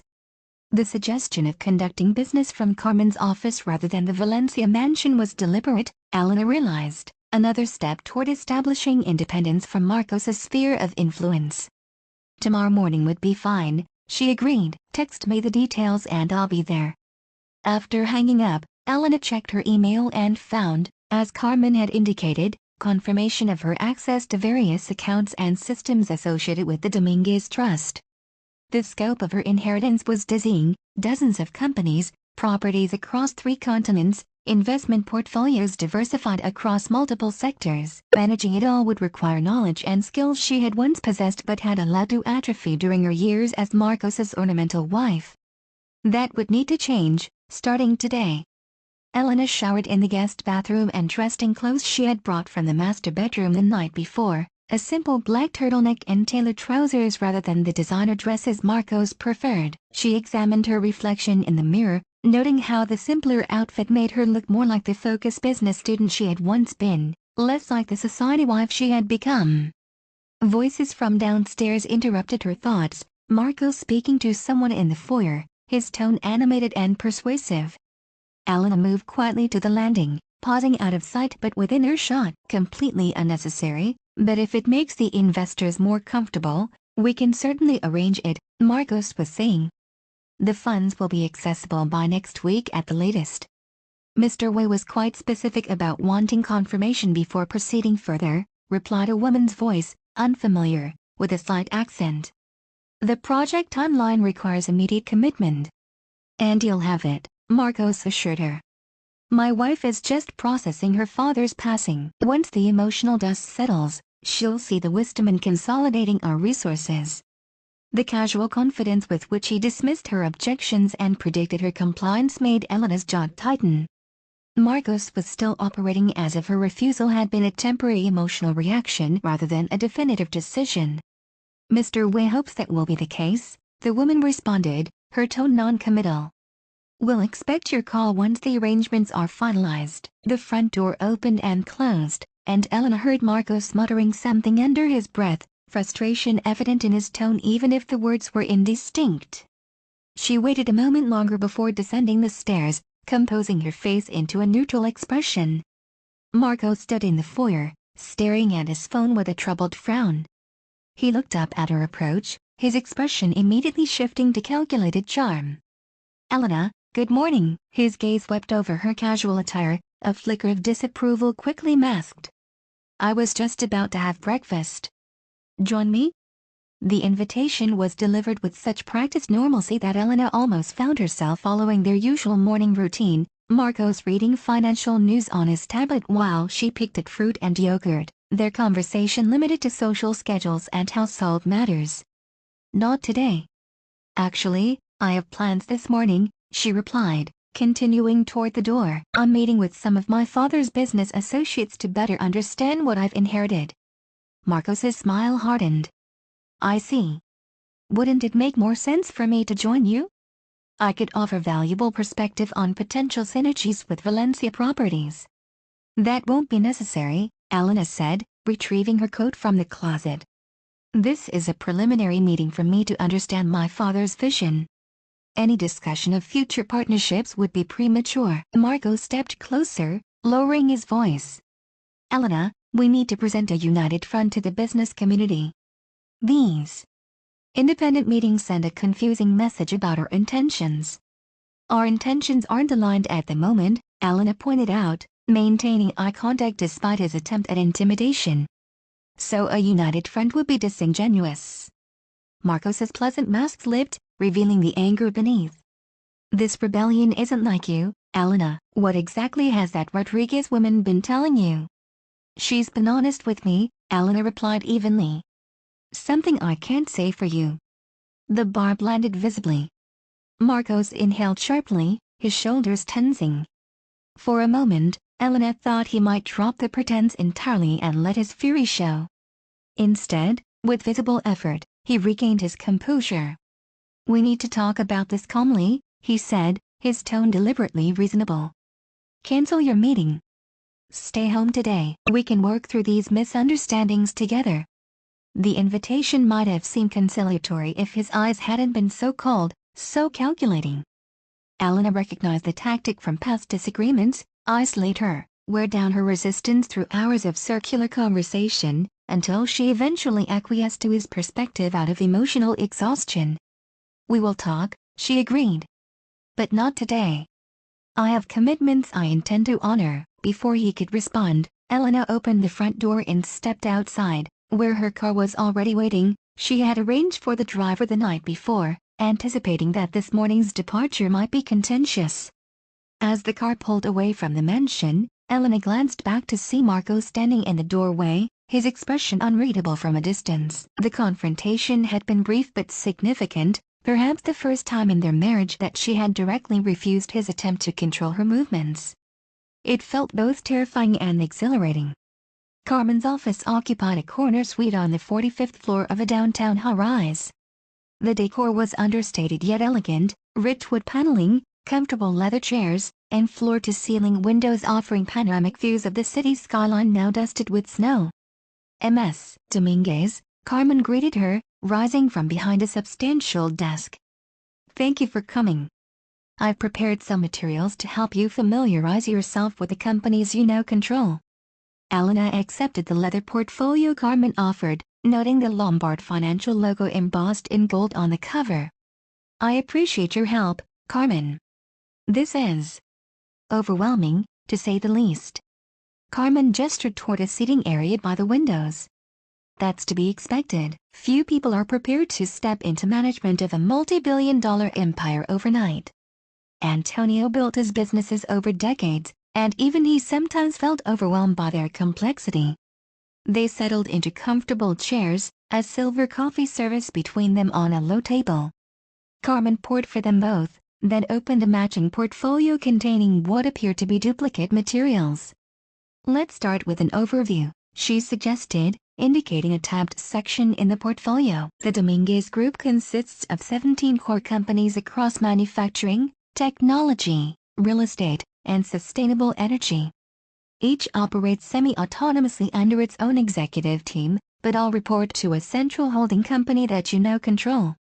Elena flipped through the organizational charts, recognizing some of the company names from discussions at her father's dinner table years ago. Others were unfamiliar. Newer acquisitions made after her marriage to Marcos had distanced her from her father's business affairs. How many employees in total? She asked, trying to grasp the scale of what she had inherited. Approximately 12,000 worldwide, Carmen replied.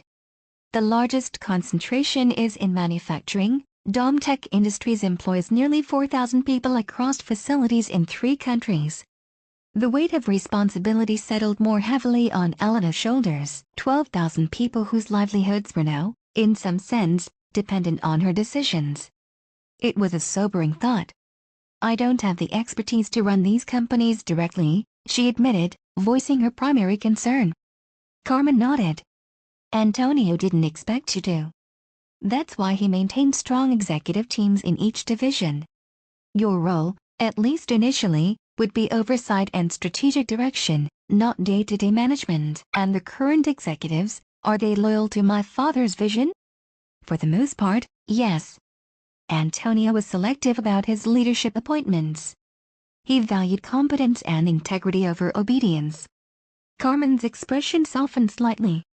That said, there are always those who might see a transition in ownership as an opportunity to advance personal agendas.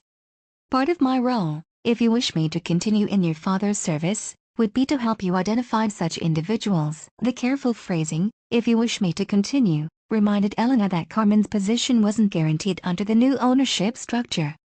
This woman who had been her father's trusted advisor for decades was essentially asking Elena to confirm her continued employment. I would very much like you to stay on, Elena said firmly. I'll need advisors I can trust, especially given my personal situation. Carmen nodded, relief briefly visible in her expression. Thank you. In that case, I should inform you that your father left instructions regarding certain executives he considered particularly vital to his company's continued success. The details are in Section 3 of your portfolio, but essentially, he recommended retention bonuses to ensure they remain through the transition period. Elena turned to the indicated section, reviewing the list of names and proposed bonus structures. The amounts were substantial but not excessive given the scale of the businesses involved. What struck her most was her father's foresight, his detailed planning for a transition he knew would be challenging for his daughter. I'll approve these immediately, she decided, looking up from the documents. What else do I need to address urgently? For the next 2 hours, Elena and Carmen worked through the most pressing matters requiring the new owner's attention, signature authorizations, pending acquisition approvals, quarterly strategy reviews. With each decision, Elena felt more engaged with the business world she had abandoned 5 years earlier, her analytical skills gradually resurfacing after years of disuse. You have a natural aptitude for this, Carmen observed as they reviewed financial projections for Domtech's expansion into renewable energy components. Antonio was right about you.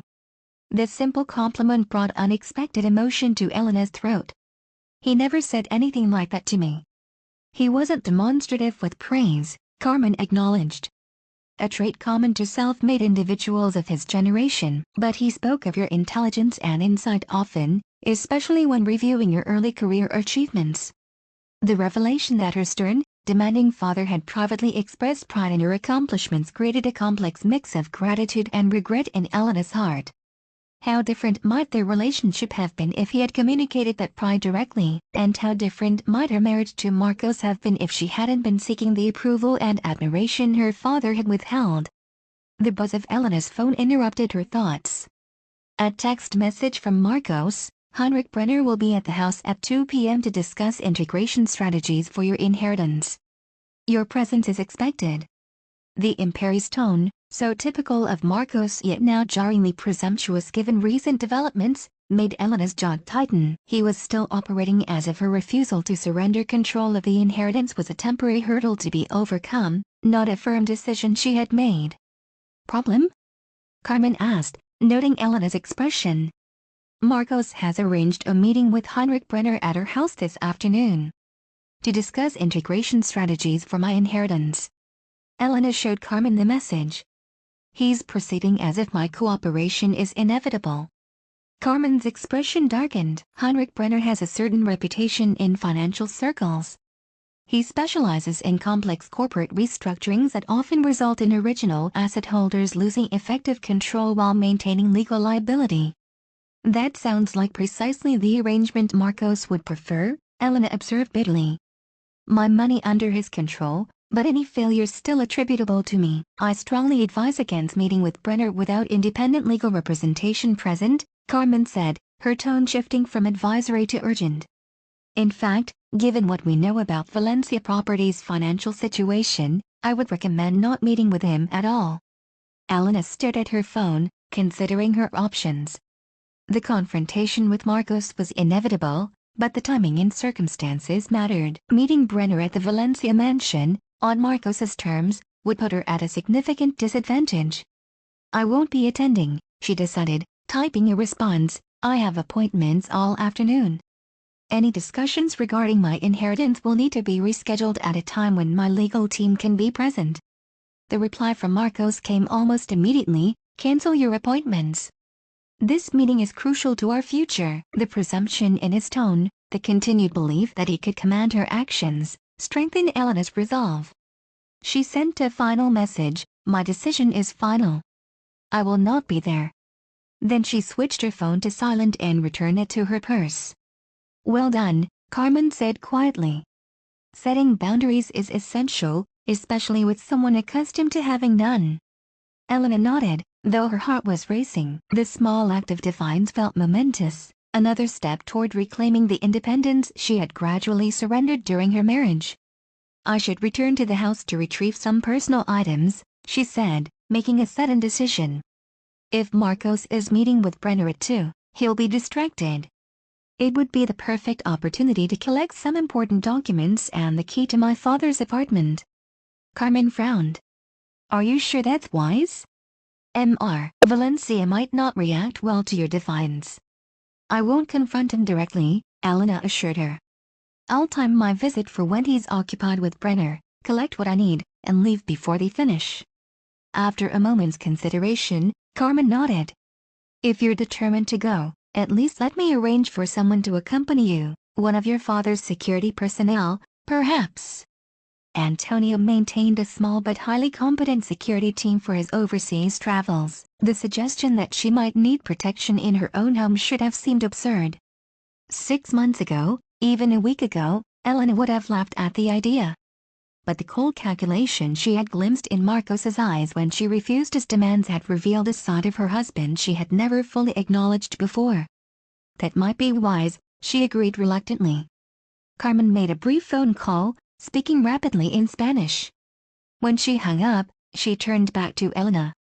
Miguel Ortiz will meet you at the coffee shop 2 blocks from your home at 1:30.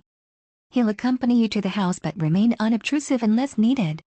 He was your father's head of security for the past decade, utterly reliable and discreet. Elena glanced at her watch, 11:45. I should go. There are some financial documents in Marcos's study that I'd like to photograph, evidence of transfers he's made using joint account funds without my knowledge. Be careful, Carmen warned, if he realizes you're gathering evidence. I will, Elena promised, gathering her things. I'll call you when I'm safely away from the house. The coffee shop where Miguel Ortiz waited was a small, locally owned establishment tucked between a bookstore and a tailor shop. Elena spotted him immediately, a solidly built man in his late 40s with close-cropped salt and pepper hair and alert dark eyes that surveyed the room continuously. He wore a well-tailored suit that managed to be both professional and non-threatening, though Elena suspected he was far more dangerous than his appearance suggested. "Ms. Dominguez," he greeted her, rising as she approached his table. Carmen explained the situation. "I'm here to ensure your safety while you retrieve your belongings." His direct, no-nonsense approach was reassuring. "Thank you, Miguel. I don't anticipate any problems, but given the circumstances, precautions are wise," he finished for her, his expression neutral but his eyes kind. "I worked for your father for many years. He valued preparation above all else." They left the coffee shop together, walking the 2 blocks to the Valencia mansion in comfortable silence. As they approached, Elena noted with relief that Heinrich Brenner's Mercedes was already parked in the circular driveway. Marcos would be fully engaged in his meeting, giving her time to gather what she needed. "I'll enter through the rear garden," she told Miguel quietly. Most of the staff should be occupied with serving refreshments to Marcos and his guest in the main sitting room. Miguel nodded. "I'll remain outside but within sight of the house. If you need me, call or text immediately. Don't hesitate or second-guess yourself." The simple instruction, "Don't second-guess yourself," resonated with Elena. How many times over the past 5 years had she done exactly that? Questioned her own perceptions, doubted her own judgment, deferred to Marcos' supposedly superior understanding of almost everything? "I won't," she promised, meaning it. The garden gate opened silently on well-oiled hinges. Elena slipped through, crossing the immaculately maintained lawn to the rear entrance of the house. As expected, the kitchen was empty. Sophia would be serving tea or coffee to Marcos and Brenner in the sitting room, and the rest of the staff would be avoiding the kitchen during service to give her space to work. Elena moved quietly through the service corridor to the main staircase, listening for voices as she went. She could hear the low murmur of masculine conversation from the sitting room, but not clearly enough to discern words. It didn't matter. She knew exactly what Marcos would be discussing with Brenner, strategies to access her inheritance despite her refusal to cooperate. She ascended the stairs swiftly, relieved to find the upper floor deserted. In the guest bedroom where she had spent the night, she collected her overnight bag and filled it with essentials, clothing, toiletries, her laptop, and the portfolio Carmen had given her containing information about her father's companies. Next, she moved to the master bedroom to retrieve the key to her father's secret apartment from the nightstand drawer. As she entered, Elena was struck by how impersonal the room felt despite having been her primary living space for years. Every decorative element had been selected by Marcos or the designer he had hired, nothing reflected their own taste or personality. The key was where she had left it, still taped to the inside of her father's letter. Elena removed it carefully and slipped it into her pocket. As she did, her gaze fell on the jewelry box containing the diamond earrings her father had given her for graduation. She opened it, intending to take just those earrings, but found herself staring at the collection of expensive pieces Marcos had given her over the years. Each necklace, bracelet, and ring represented a moment in their marriage, an anniversary, a birthday, an apology after a particularly controlling episode disguised as concern. She had once treasured these gifts as tokens of his love. Now, seeing them arranged in their velvet settings, she recognized them for what they truly were, beautiful chains, purchased with her own compliance. She closed the box without taking anything, not even her father's earrings. Those could be replaced, her independence could not. The final stop was Marcos' study. This was the riskiest part of her mission. If Marcos suddenly excused himself from his meeting with Brenner, he might return here. But the documents Elena had seen in his locked drawer were too important to leave behind. They provided concrete evidence of his financial mismanagement and deception, potentially crucial if their separation became legally contentious. The study door was unlocked, the room exactly as she remembered it from a previous clandestine search. Elena moved directly to the desk, retrieving the letter opener she had used before to unlock the bottom drawer. The lock yielded as easily as it had the first time, revealing the folder labeled personal. Rather than attempting to remove the documents, Elena used her phone to photograph each page methodically, ensuring that dates, signatures, and account numbers were clearly visible. When she had captured everything in the folder, she replaced it exactly as she had found it and relocked the drawer. She was about to leave when her eye caught a stack of papers on Marcos's desk that hadn't been there during her previous search. The top sheet bore the letterhead of Heinrich Brenner's firm, with transfer of assets, preliminary agreement in bold type across the top. Elena's heart raced as she quickly photographed this document as well, along with the pages beneath it. The agreement, already populated with her name and details of her inheritance, had been prepared before any meeting with her, before any discussion of terms or conditions. Marcos and Brenner had drafted the entire thing in anticipation of her eventual capitulation. The presumption was breathtaking. The sound of footsteps in the hallway sent a jolt of adrenaline through Elena's system. She quickly straightened the papers, slipped her phone into her pocket, and moved toward the bookshelves on the far wall, adopting a casual pose as if she had been reviewing titles. The study door opened to reveal Marcos, his expression shifting from surprise to controlled anger upon seeing her. "Elena, I wasn't aware you were home." "I came to collect some personal items," she replied, struggling to keep her voice steady.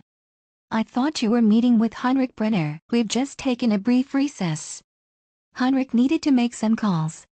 Marcos's gaze flicked to the desk, checking if anything had been disturbed. Finding nothing obviously out of place, his attention returned to her. "Since you're here, you might as well join us. Heinrich has some interesting proposals regarding your inheritance." "I told you I wouldn't be attending that meeting," Elena reminded him, moving toward the door. "I have other commitments this afternoon." Marcos stepped into her path, blocking her exit just as he had done the night before. "What exactly are you doing in my study, Elena?" "Looking for a book," she improvised, gesturing toward the shelves behind her. "That biography of Warren Buffett you mentioned last month. I thought it might help me understand investment strategies better." The lie was weak, but it was the best she could manage under pressure. Marcos studied her face, clearly skeptical but unable to prove she had any other purpose. "How convenient that you've suddenly developed an interest in investment strategies," he remarked sardonically. "Just when your inheritance makes you one of the wealthiest women in the country." Elena lifted her chin slightly. "I've always been interested in business, Marcos. I had an MBA and a promising career before we married, remember? Before you convinced me that my only value was as your socialite wife." The blunt assessment, one she had never voiced before, visibly startled him. For a moment, his carefully maintained facade cracked, revealing genuine surprise that she would speak to him this way. "That's absurd," he said finally. "I never prevented you from pursuing a career. No, you just made it clear that your work was important and mine was a hobby," Elena countered, a lifetime of suppressed resentment finally finding voice. "You needed me available for your business dinners, your networking events, wearing the right clothes and saying the right things to impress your connections." Marcos's expression hardened. "I gave you a life of luxury and privilege. Most women would be grateful. I'm sure most of your investors thought they were being given the opportunity of a lifetime too," Elena replied. "Until they realized the cost." The barb struck home. Marcos's face flushed with anger. "You know nothing about my business arrangements." "I know more than you think," Elena said quietly. "Now, please step aside. I need to go." For a tense moment, Marcos remained where he was, blocking her path. Elena could almost see the calculations running behind his eyes, weighing the satisfaction of asserting dominance against the potential consequences of escalating the confrontation. Finally, he stepped aside. "This conversation isn't over, Elena. You're making a serious mistake by letting that Rodriguez woman turn you against me." "Carmen hasn't turned me against you," Elena replied, moving past him toward the door. "She's simply shown me documents you tried to keep hidden. My father did the same. The only person responsible for my changing perspective is you, Marcos, you and your own actions." She didn't wait for his response, continuing down the hallway with her overnight bag, her heart pounding but her resolve strengthened. She had expected to feel fear during this confrontation, but instead found herself experiencing an odd sense of clarity. The power dynamic between them had shifted fundamentally, and they both knew it. Elena descended the stairs quickly, hoping to exit the house before Heinrich Brenner could emerge from wherever he was making his calls. She had nearly reached the front door when Sophia appeared from the sitting room, her expression troubled.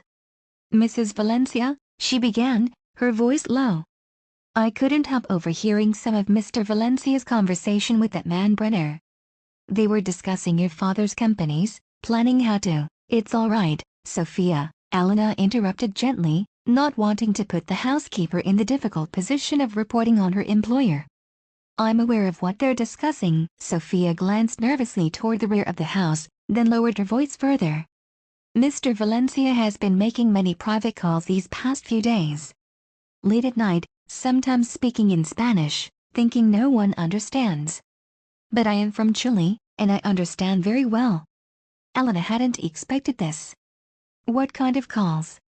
"To men with bad reputations," Sophia whispered urgently. "Men who do things that are not legal. He speaks of applying pressure and making problems disappear. I've worked in wealthy homes for 30 years, Mrs. Valencia. I know when someone is talking to fixers." A chill ran down Elena's spine. Marcos's desperation might be pushing him toward measures more extreme than she had anticipated. "Thank you for telling me, Sophia," Elena said, squeezing the housekeeper's hand gratefully. "I may be away from the house for a few days. If Mr. Valencia asks, you don't know where I've gone." Sophia nodded solemnly. "Be careful, Mrs. Valencia. Men like him are, Valencia, when they cannot have what they want." She trailed off, but her meaning was clear. Elena slipped out the front door, scanning the driveway for any sign of Brenner. Seeing no one, she walked quickly toward the garden gate where Miguel waited. The security specialist fell into step beside her as soon as she emerged, his expression alert but calm. "Everything all right, Ms. Dominguez?" "Yes, but we should leave quickly," Elena replied, glancing back at the house. "I had an unexpected encounter with my husband." They walked briskly away from the mansion, turning onto the main road where Elena's driver waited in an unmarked car. Only when they were several blocks away did Elena feel her tension begin to ease. "Where to now, Ms. Dominguez?" Miguel asked as they settled into the back seat. Elena retrieved the key from her pocket, studying the small metal object that represented her father's foresight and concern. "The Rivington Building, please. I think it's time I saw this secret apartment my father prepared." The Rivington stood in the heart of the financial district, its sleek glass exterior rising 60 floors above the bustling streets below. The building housed a mixture of corporate offices and luxury residences, with a discreet private entrance for the latter around the corner from the main lobby. Elena approached the security desk, Miguel a reassuring presence at her shoulder. The uniformed concierge looked up with a professional smile. "Good afternoon. How may I assist you?" Elena produced the key her father had left her. "I believe I have access to one of the penthouse apartments." The concierge examined the key, recognition dawning in his eyes. "Ah, yes. Penthouse B. We were informed there might be a new occupant." He pressed a button beneath the desk, and a moment later, a second security officer appeared from a door behind the desk. "Martin will escort you upstairs," the concierge explained. "For security purposes, the penthouse elevators require keycard access for initial entry. Once the biometric system recognizes you, you'll be able to access the floor independently." The process was more elaborate than Elena had expected: fingerprint scans, a retinal identification system, and confirmation codes that Carmen provided over the phone. Throughout it all, the security staff remained courteously efficient, treating the extensive measures as routine for residents of the Rivington's exclusive penthouses. Finally, the elevator doors opened onto a private foyer, shared only with the building's other penthouse. Martin used his key card to activate the panel beside the door marked B, then stepped back. "The system is now waiting for your key, Ms. Dominguez," he explained. "Once accepted, it will recognize you as the primary resident." Elena inserted the small key into the designated slot, heard a series of electronic beeps, and watched as a green light indicated acceptance. the door unlocked with a soft click. "Welcome home, Ms. Dominguez," Martin said, retreating toward the elevator. "If you need anything at all, the concierge desk is available 24 hours a day." Miguel remained in the foyer at Elena's request, giving her privacy to explore what had been her father's secret sanctuary. She pushed the door open and stepped into a space that immediately took her breath away. The penthouse was not the austere corporate pied-a-terre she had expected, but a warm, beautifully appointed home. Floor-to-ceiling windows offered panoramic views of the city and the distant mountains, while the interior featured a sophisticated blend of modern design and traditional elements that reminded her of her childhood home. Elena moved slowly through the rooms, absorbing details that revealed her father's personal touches, bookshelves filled with volumes on history and philosophy that she knew were his favorites. A chess set arranged mid-game, presumably left from the last time he had played against himself. A collection of framed photographs that made her pause in surprise. They were pictures of her, Elena, at her high school graduation, receiving her undergraduate degree, at the opening of her first professional exhibition when she had worked in corporate art acquisition. The most recent appeared to be from about 6 years ago, shortly before she met Marcos. After that, there were no more. The realization that her father had maintained this visual chronicle of her achievements, kept in a place where only he would see it, brought tears to Elena's eyes. Antonio Dominguez, unable or unwilling to express his pride directly to his daughter, had created this private shrine to her accomplishments. In the master bedroom, Elena found more evidence of her father's continued connection to her even during their estrangement. On the bedside table sat a copy of the art journal featuring her last published article before her marriage, a piece analyzing corporate investment trends in emerging artists. The journal was bookmarked, with passages highlighted and annotations in her father's distinctive handwriting. "Brilliant analysis, exactly right. My daughter's insight is exceptional." Elena sat on the edge of the bed, overwhelmed by the discovery of this hidden dimension to her father's feelings. He had followed her career from a distance, proud of her work even as their personal relationship deteriorated. And when that career had gradually been subsumed by her role as Marcos's wife, Antonio had watched with sullen concern. Eventually, Elena spent the next 2 days at the Rivington penthouse, temporarily isolated from Marcos and his desperate financial maneuvering. The apartment proved to be not just a sanctuary but a fully functional living and working space, with a secure office setup that allowed her remote access to the Dominguez Group's internal systems. With Carmen's guidance, Elena immersed herself in understanding her father's business empire. She conducted video conferences with the executive teams of the major companies, reviewed financial projections, and began making decisions regarding the most pressing matters requiring her attention. Throughout this crash course in corporate leadership, she found herself drawing on knowledge and skills that had lain dormant during her years as Marcos's wife, analytical abilities that had once defined her professional identity before being gradually subsumed by her marital role. The executives she met with, men and women who had worked closely with her father for years, responded to her with a respect that surprised her, given her sudden entrance into their world. They had been prepared by Antonio, she realized, conditioned to view his daughter as a legitimate successor rather than an unwelcome interloper. By the evening of the second day, Elena was exhausted but exhilarated.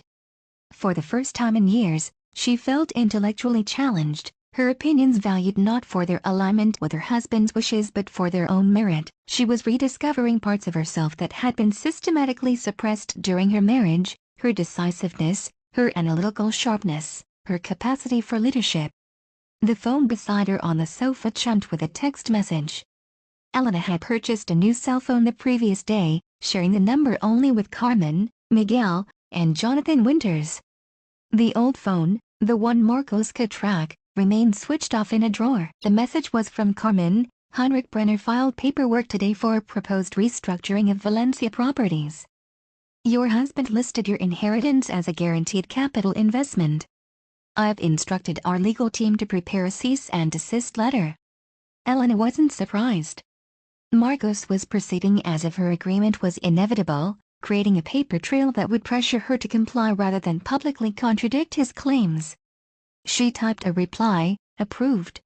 "What's the status of the New Year's Eve party arrangements at the mansion?" Carmen's response came quickly, "Proceeding as planned according to our sources." Guest list now exceeds 150, primarily financial contacts. Marcos appears to be using the event to court potential investors by showcasing your joint wealth. The audacity was impressive, even for Marcos. He was literally planning a party to display wealth he didn't control, hoping that the appearance of financial stability would become self-fulfilling if enough influential people believed it. Has he tried to find me? Elena asked.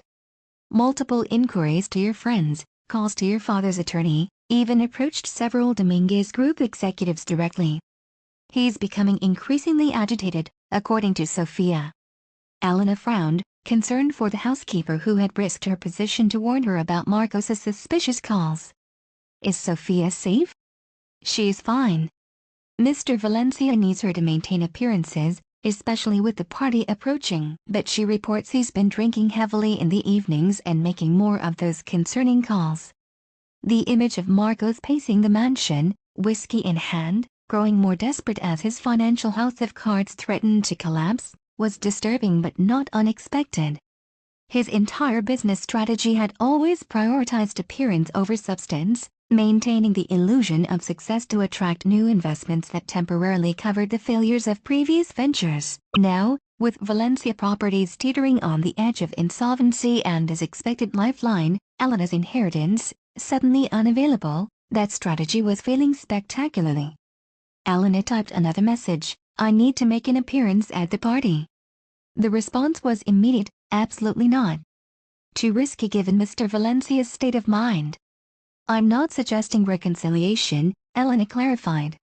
"But I need to publicly establish that my inheritance remains under my sole control. If Marcos continues making promises to investors based on access to my father's money, innocent people could be hurt when those promises inevitably fail."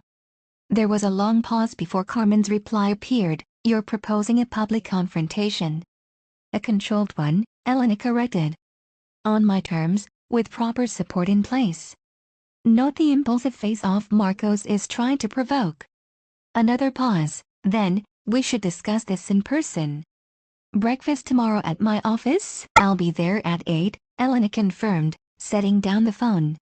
She moved to the wall of windows overlooking the city, now adorned with holiday lights that sparkled against the early evening darkness. 3 days until New Year's Eve. 3 days to prepare for what would likely be the definitive confrontation of her marriage, the moment when she would publicly establish her independence from Marcos's control. The thought should have terrified her. Instead, it filled her with a strange, calm resolve. The Elena who had walked into Jonathan Winter's office just days ago to accept her inheritance would have been paralyzed by the prospect of contradicting her husband in front of his business associates and social connections. The woman standing here now, surrounded by evidence of her father's faith in her capabilities, felt ready to reclaim not just her inheritance but her identity. Her phone chimed again with one final message from Carmen, "Your father would be proud of you, Elena. Not just for protecting his legacy, but for finding your strength." This simple affirmation brought unexpected tears to her eyes. Antonio Dominguez had ultimately given her something far more valuable than his financial empire. He had given her the opportunity to rediscover her own worth independent of her husband's validation. Now she needed to prove worthy of that gift. Carmen's office was already bustling with activity when Elena arrived the following morning. 2 attorneys from the Dominguez Group's legal team occupied the conference room, surrounded by documents and laptops, while Carmen herself was engaged in an intense phone conversation in rapid Spanish. She gestured for Elena to take a seat, concluding her call a moment later. "That was Miguel," she explained, joining Elena at the conference table. "He's been monitoring chatter among Valencia Properties' security team. Your husband has hired additional personnel for the New Year's Eve event, ostensibly for crowd management, but Miguel suspects they may have other purposes." "What kind of purposes?" Elena asked, accepting the coffee Carmen's assistant placed before her. "Difficult to say with certainty. But the hires came through an agency known for employing former military personnel for private security work." Carmen's expression was grave. "It suggests your husband may be anticipating some form of confrontation."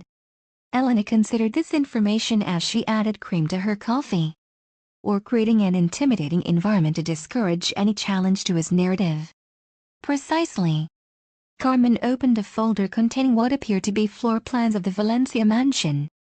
Which is why your proposed appearance at the party would be exceptionally risky without proper precautions. You're not going to talk me out of it, Elena said firmly. I'm not trying to, Carmen surprised her by saying. I agree that a public clarification of your position is necessary, given how aggressively your husband is leveraging the perception of access to your inheritance. I merely insist that we approach this strategically rather than emotionally. Relief washed over Elena. She had expected resistance to her plan, prepared arguments to counter Carmen's anticipated objections. Finding an ally instead was unexpectedly heartening. What do you suggest? She asked. Carmen indicated the floor plans. If you're determined to make an appearance, timing and exit strategy are crucial. The party begins at 8, with most VIP guests, potential investors, banking executives, etc., expected to arrive between 9 and 10. You should aim to arrive at approximately 10:30, after Marcos has had time to establish his narrative but before the midnight champagne toast when he'll likely make some grand announcement regarding Valencia Properties' future plans. Elena nodded, impressed by the logical approach. And my security? Miguel has selected 3 team members who will accompany you, 1 visibly as your escort, 2 circulating among the guests to monitor the situation. Additionally, we'll have a car waiting at the service entrance on the east side of the property, with a direct path through the kitchen gardens. The level of detail suggested that Carmen had been planning this scenario before Elena even proposed it, anticipating her eventual decision to confront Marcos directly. You've given this considerable thought, Elena observed. Carmen's smile was slight but genuine. Your father valued preparedness above all else. I find it's a principle worth maintaining. She indicated the legal team working in the adjacent conference room. Marcus and Lydia are finalizing the cease and desist documentation regarding Heinrich Brenner's unauthorized use of your inheritance as collateral. They've also prepared a formal statement clarifying that the Dominguez Trust remains under your sole control, separate from Valencia Properties. I'll need copies of both documents to take with me to the party, Elena decided. Physical evidence to counter whatever claims Marcos has been making. Agreed. Carmen hesitated briefly before continuing. There's one additional matter we should discuss. Your marriage. The directness of the statement caught Elena off guard, though she shouldn't have been surprised. Carmen had always been refreshingly straightforward. What about it? Elena asked, though she already knew the direction this conversation was heading. Given what you've learned about your husband's financial deceptions, his attempts to appropriate your inheritance, and his increasingly erratic behavior as those attempts have failed, I believe we should discuss protective measures beyond the New Year's Eve confrontation. Carmen's tone was carefully neutral, professional rather than judgmental. Specifically, I recommend we begin preparing documentation for a potential separation. The word hung in the air between them. Separation, the formal acknowledgement that her marriage was unraveling beyond repair. 6 days ago, such a suggestion would have been unthinkable to Elena. Even with the occasional doubts she had harbored about Marcos's controlling tendencies, she had been committed to their partnership, invested in the life they had built together. Now, having discovered the extent of his deception and manipulation, separation seemed not just possible but inevitable. You're right, she acknowledged quietly. My marriage, as I understood it, doesn't exist anymore. Perhaps it never did. Carmen reached across the table to briefly cover Elena's hand with her own, a rare gesture of personal connection from the usually reserved financial advisor. I'm sorry. Regardless of the circumstances, the end of a marriage is a significant loss.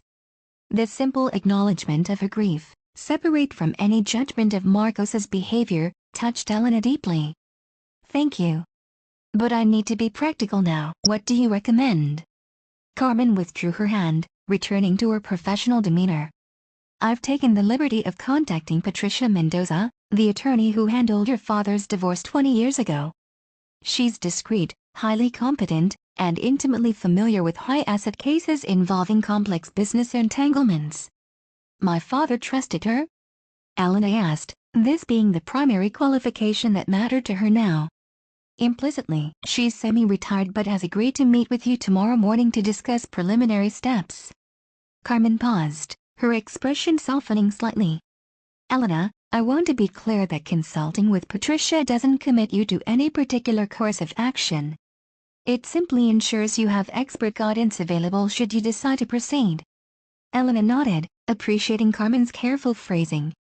She was providing options, not pushing for decisions, respecting Elena's agency in a way Marcos never had. I'd like to meet with her, Elena confirmed. And I think we should accelerate the ceasefire measures you mentioned.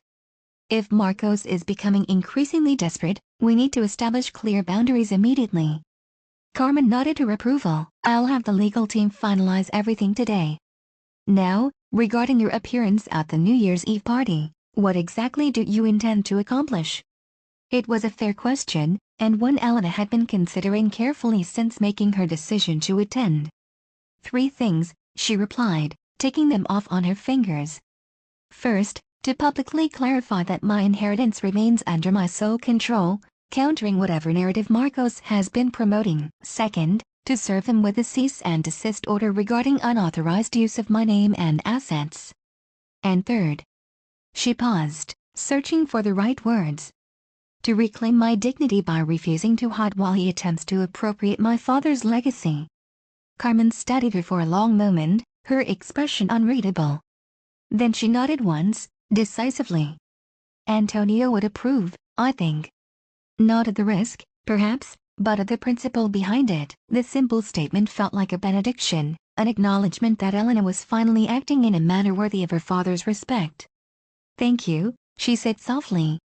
The rest of the morning was devoted to practical preparations, reviewing the mansion's layout with Miguel and his security team, finalizing the legal documents, and discussing various scenarios that might unfold during the confrontation. By noon, Elena felt as prepared as she could be for what promised to be the most challenging social appearance of her life.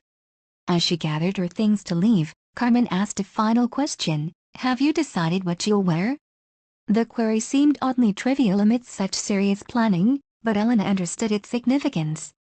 Her appearance at the party would be a statement in itself, her clothing a visual declaration of how she wished to be perceived. Not the kind of designer piece Marcos would expect, she replied thoughtfully. Something professional rather than ornamental. Something that belongs to Elena Dominguez rather than Mrs. Valencia. Carmen nodded her approval. The right armor is essential for any battle. Patricia Mendoza received Elena in her home office the following day, a cozy space in a historic brownstone that reflected its owner's blend of professional accomplishment and personal warmth. At 72, Patricia retained the sharp intelligence and commanding presence that had made her one of the city's most formidable divorce attorneys before her semi-retirement 5 years earlier. Your father was one of my most memorable clients, she told Elena as they settled into comfortable chairs with cups of fragrant herbal tea. Combative in the boardroom but surprisingly gentle in his concerns for you during the divorce proceedings. His primary worry was how the separation might affect your relationship with both parents. Elena hadn't expected this glimpse into her father's perspective during a difficult period she barely remembered. She had been only 8 when her parents separated, too young to understand the complex emotions and legal maneuverings involved. I didn't know that, she said quietly. He never discussed the divorce with me, even when I was older.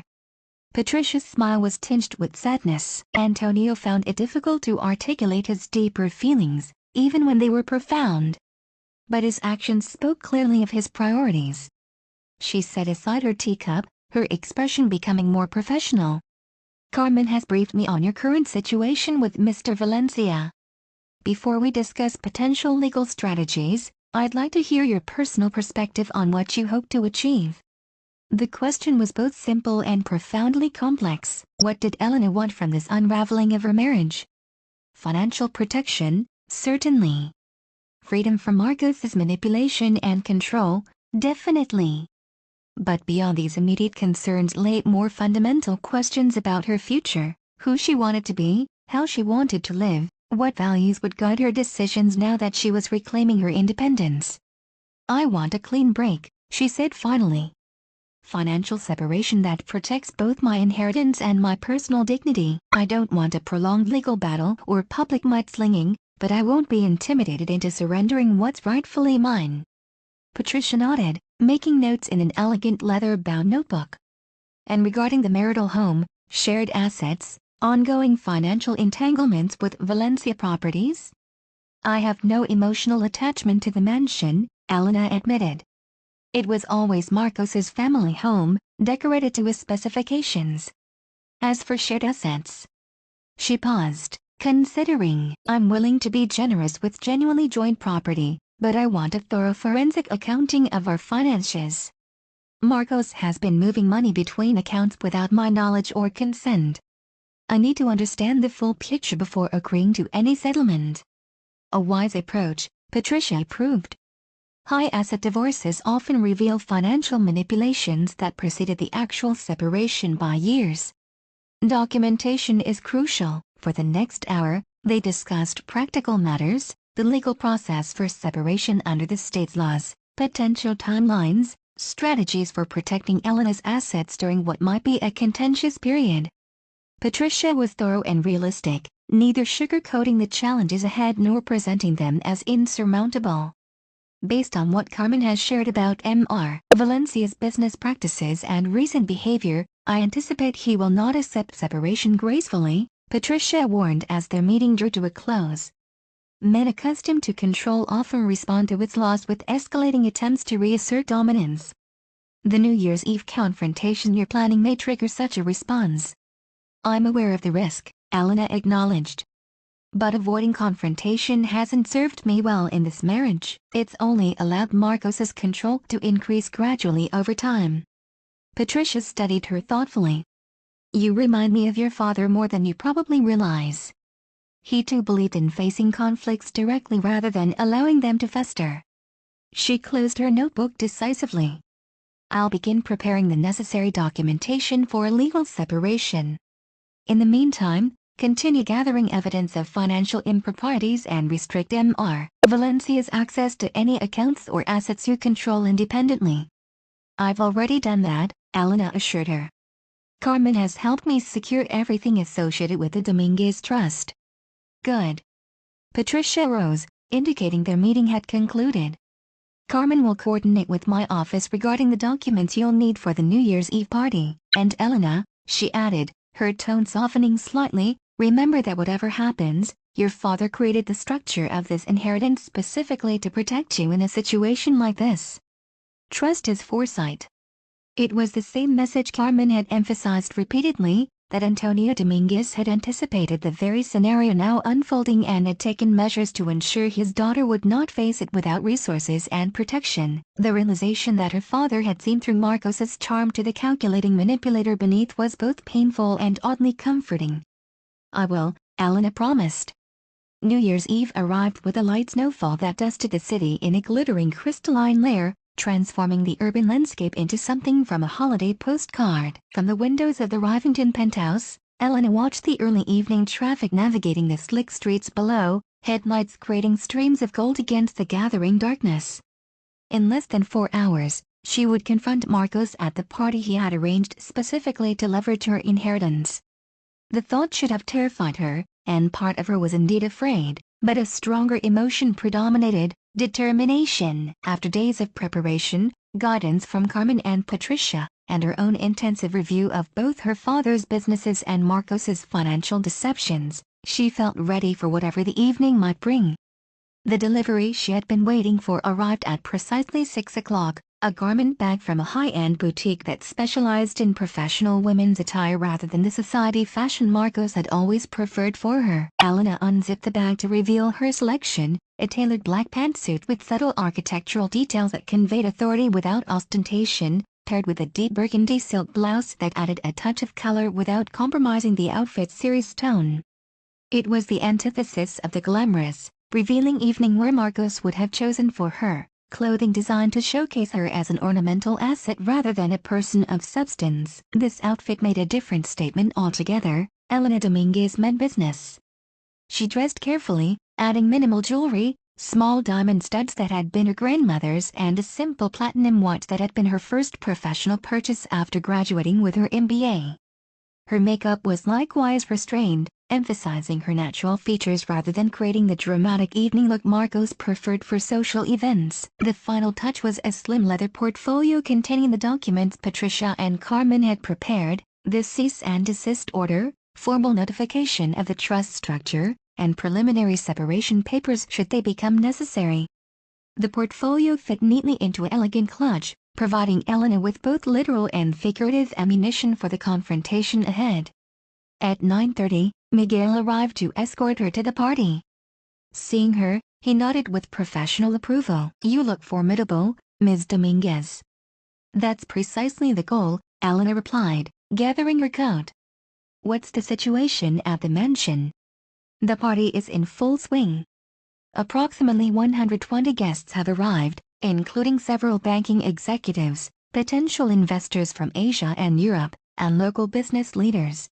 Miguel's briefing was concise and focused. "Mr. Valencia appears to be moving from group to group, heavily emphasizing new development projects. Our people inside report he's been introducing Heinrich Brenner as our financial architect for the integration of the Dominguez assets." The phrasing confirmed Elena's suspicions. Marcos was explicitly promising access to her inheritance, presenting it as a done deal despite her clear refusal. "And security?" "6 visible personnel at the entrances and circulating through the party. Another 4 less obvious, positioned at strategic points throughout the house." Miguel's expression remained neutral, but his eyes conveyed concern. More than would be typical for an event of this size, even considering the high-profile guest list. Elena absorbed this information, mentally adjusting her approach. The increased security presence suggested Marcos was either anticipating trouble or preparing to create it, perhaps by having her removed if she contradicted his narrative about their united financial front. "We'll proceed as planned," she decided, "but I want your team ready for immediate extraction if necessary. If Marcos attempts to physically prevent me from leaving or creates a scene that becomes dangerous, we'll exit through the kitchen gardens as discussed." "Understood." Miguel opened the door for her, his posture shifting subtly to a more protective stance. The cars waiting downstairs. The drive to the Valencia mansion took them through neighborhoods decorated for the holiday, each house adorned with lights and seasonal displays. The festive atmosphere contrasted sharply with Elena's serious mission, creating a surreal disconnect between the celebration happening around the city and the confrontation awaiting her. As they approached the familiar gates of the estate, Elena felt a curious sense of detachment. This property that had been her home for 5 years now seemed foreign, almost theatrical in its manicured perfection, a stage set for the performance of wealth rather than a genuine living space. The circular driveway was filled with luxury vehicles, Bentleys, Maseratis, the occasional Rolls-Royce, their polished surfaces reflecting the warm light spilling from the mansion's windows. A valet approached as Miguel stopped their car near the main entrance, but Elena's security detail waved him away, making it clear they would handle their own vehicle. "Ready?" Miguel asked quietly as he opened her door. Elena took a deep breath, centering herself for what was to come. "Ready."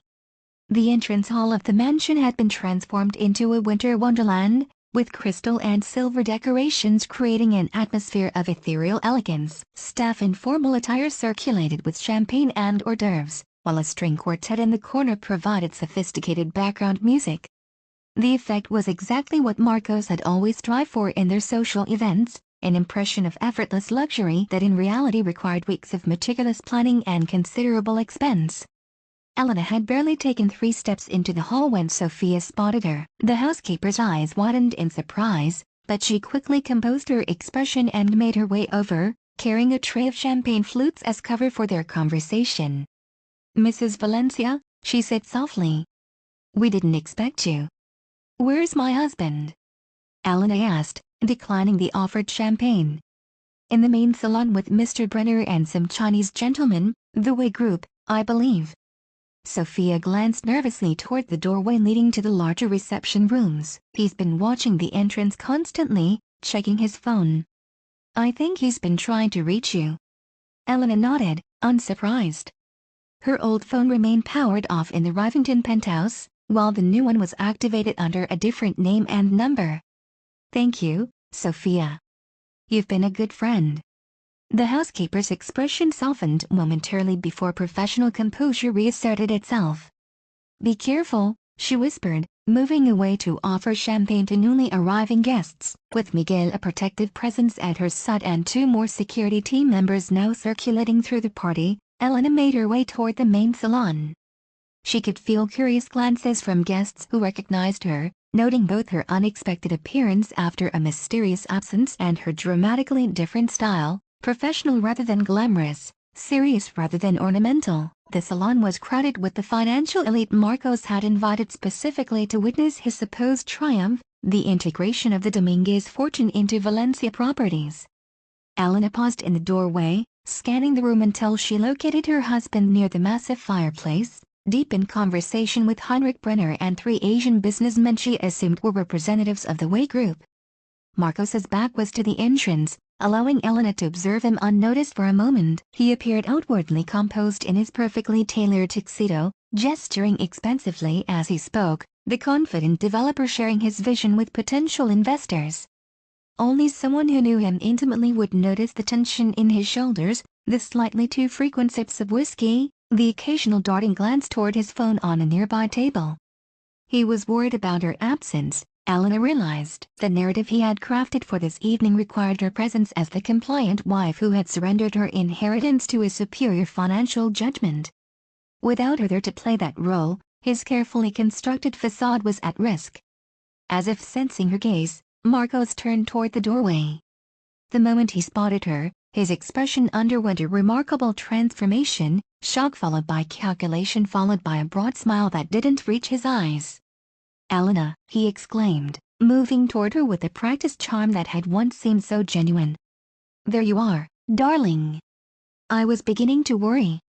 He attempted to kiss her cheek, but Elena subtly shifted her position to maintain distance between them. "Marcos," she acknowledged coolly. "I'm sorry I couldn't be here earlier.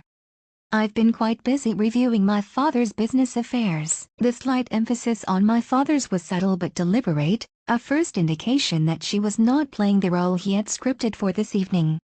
Marcos's smile faltered momentarily before he recovered, placing a possessive hand at the small of her back to guide her toward his group. "Gentlemen, allow me to introduce my wife, Elena," he said smoothly.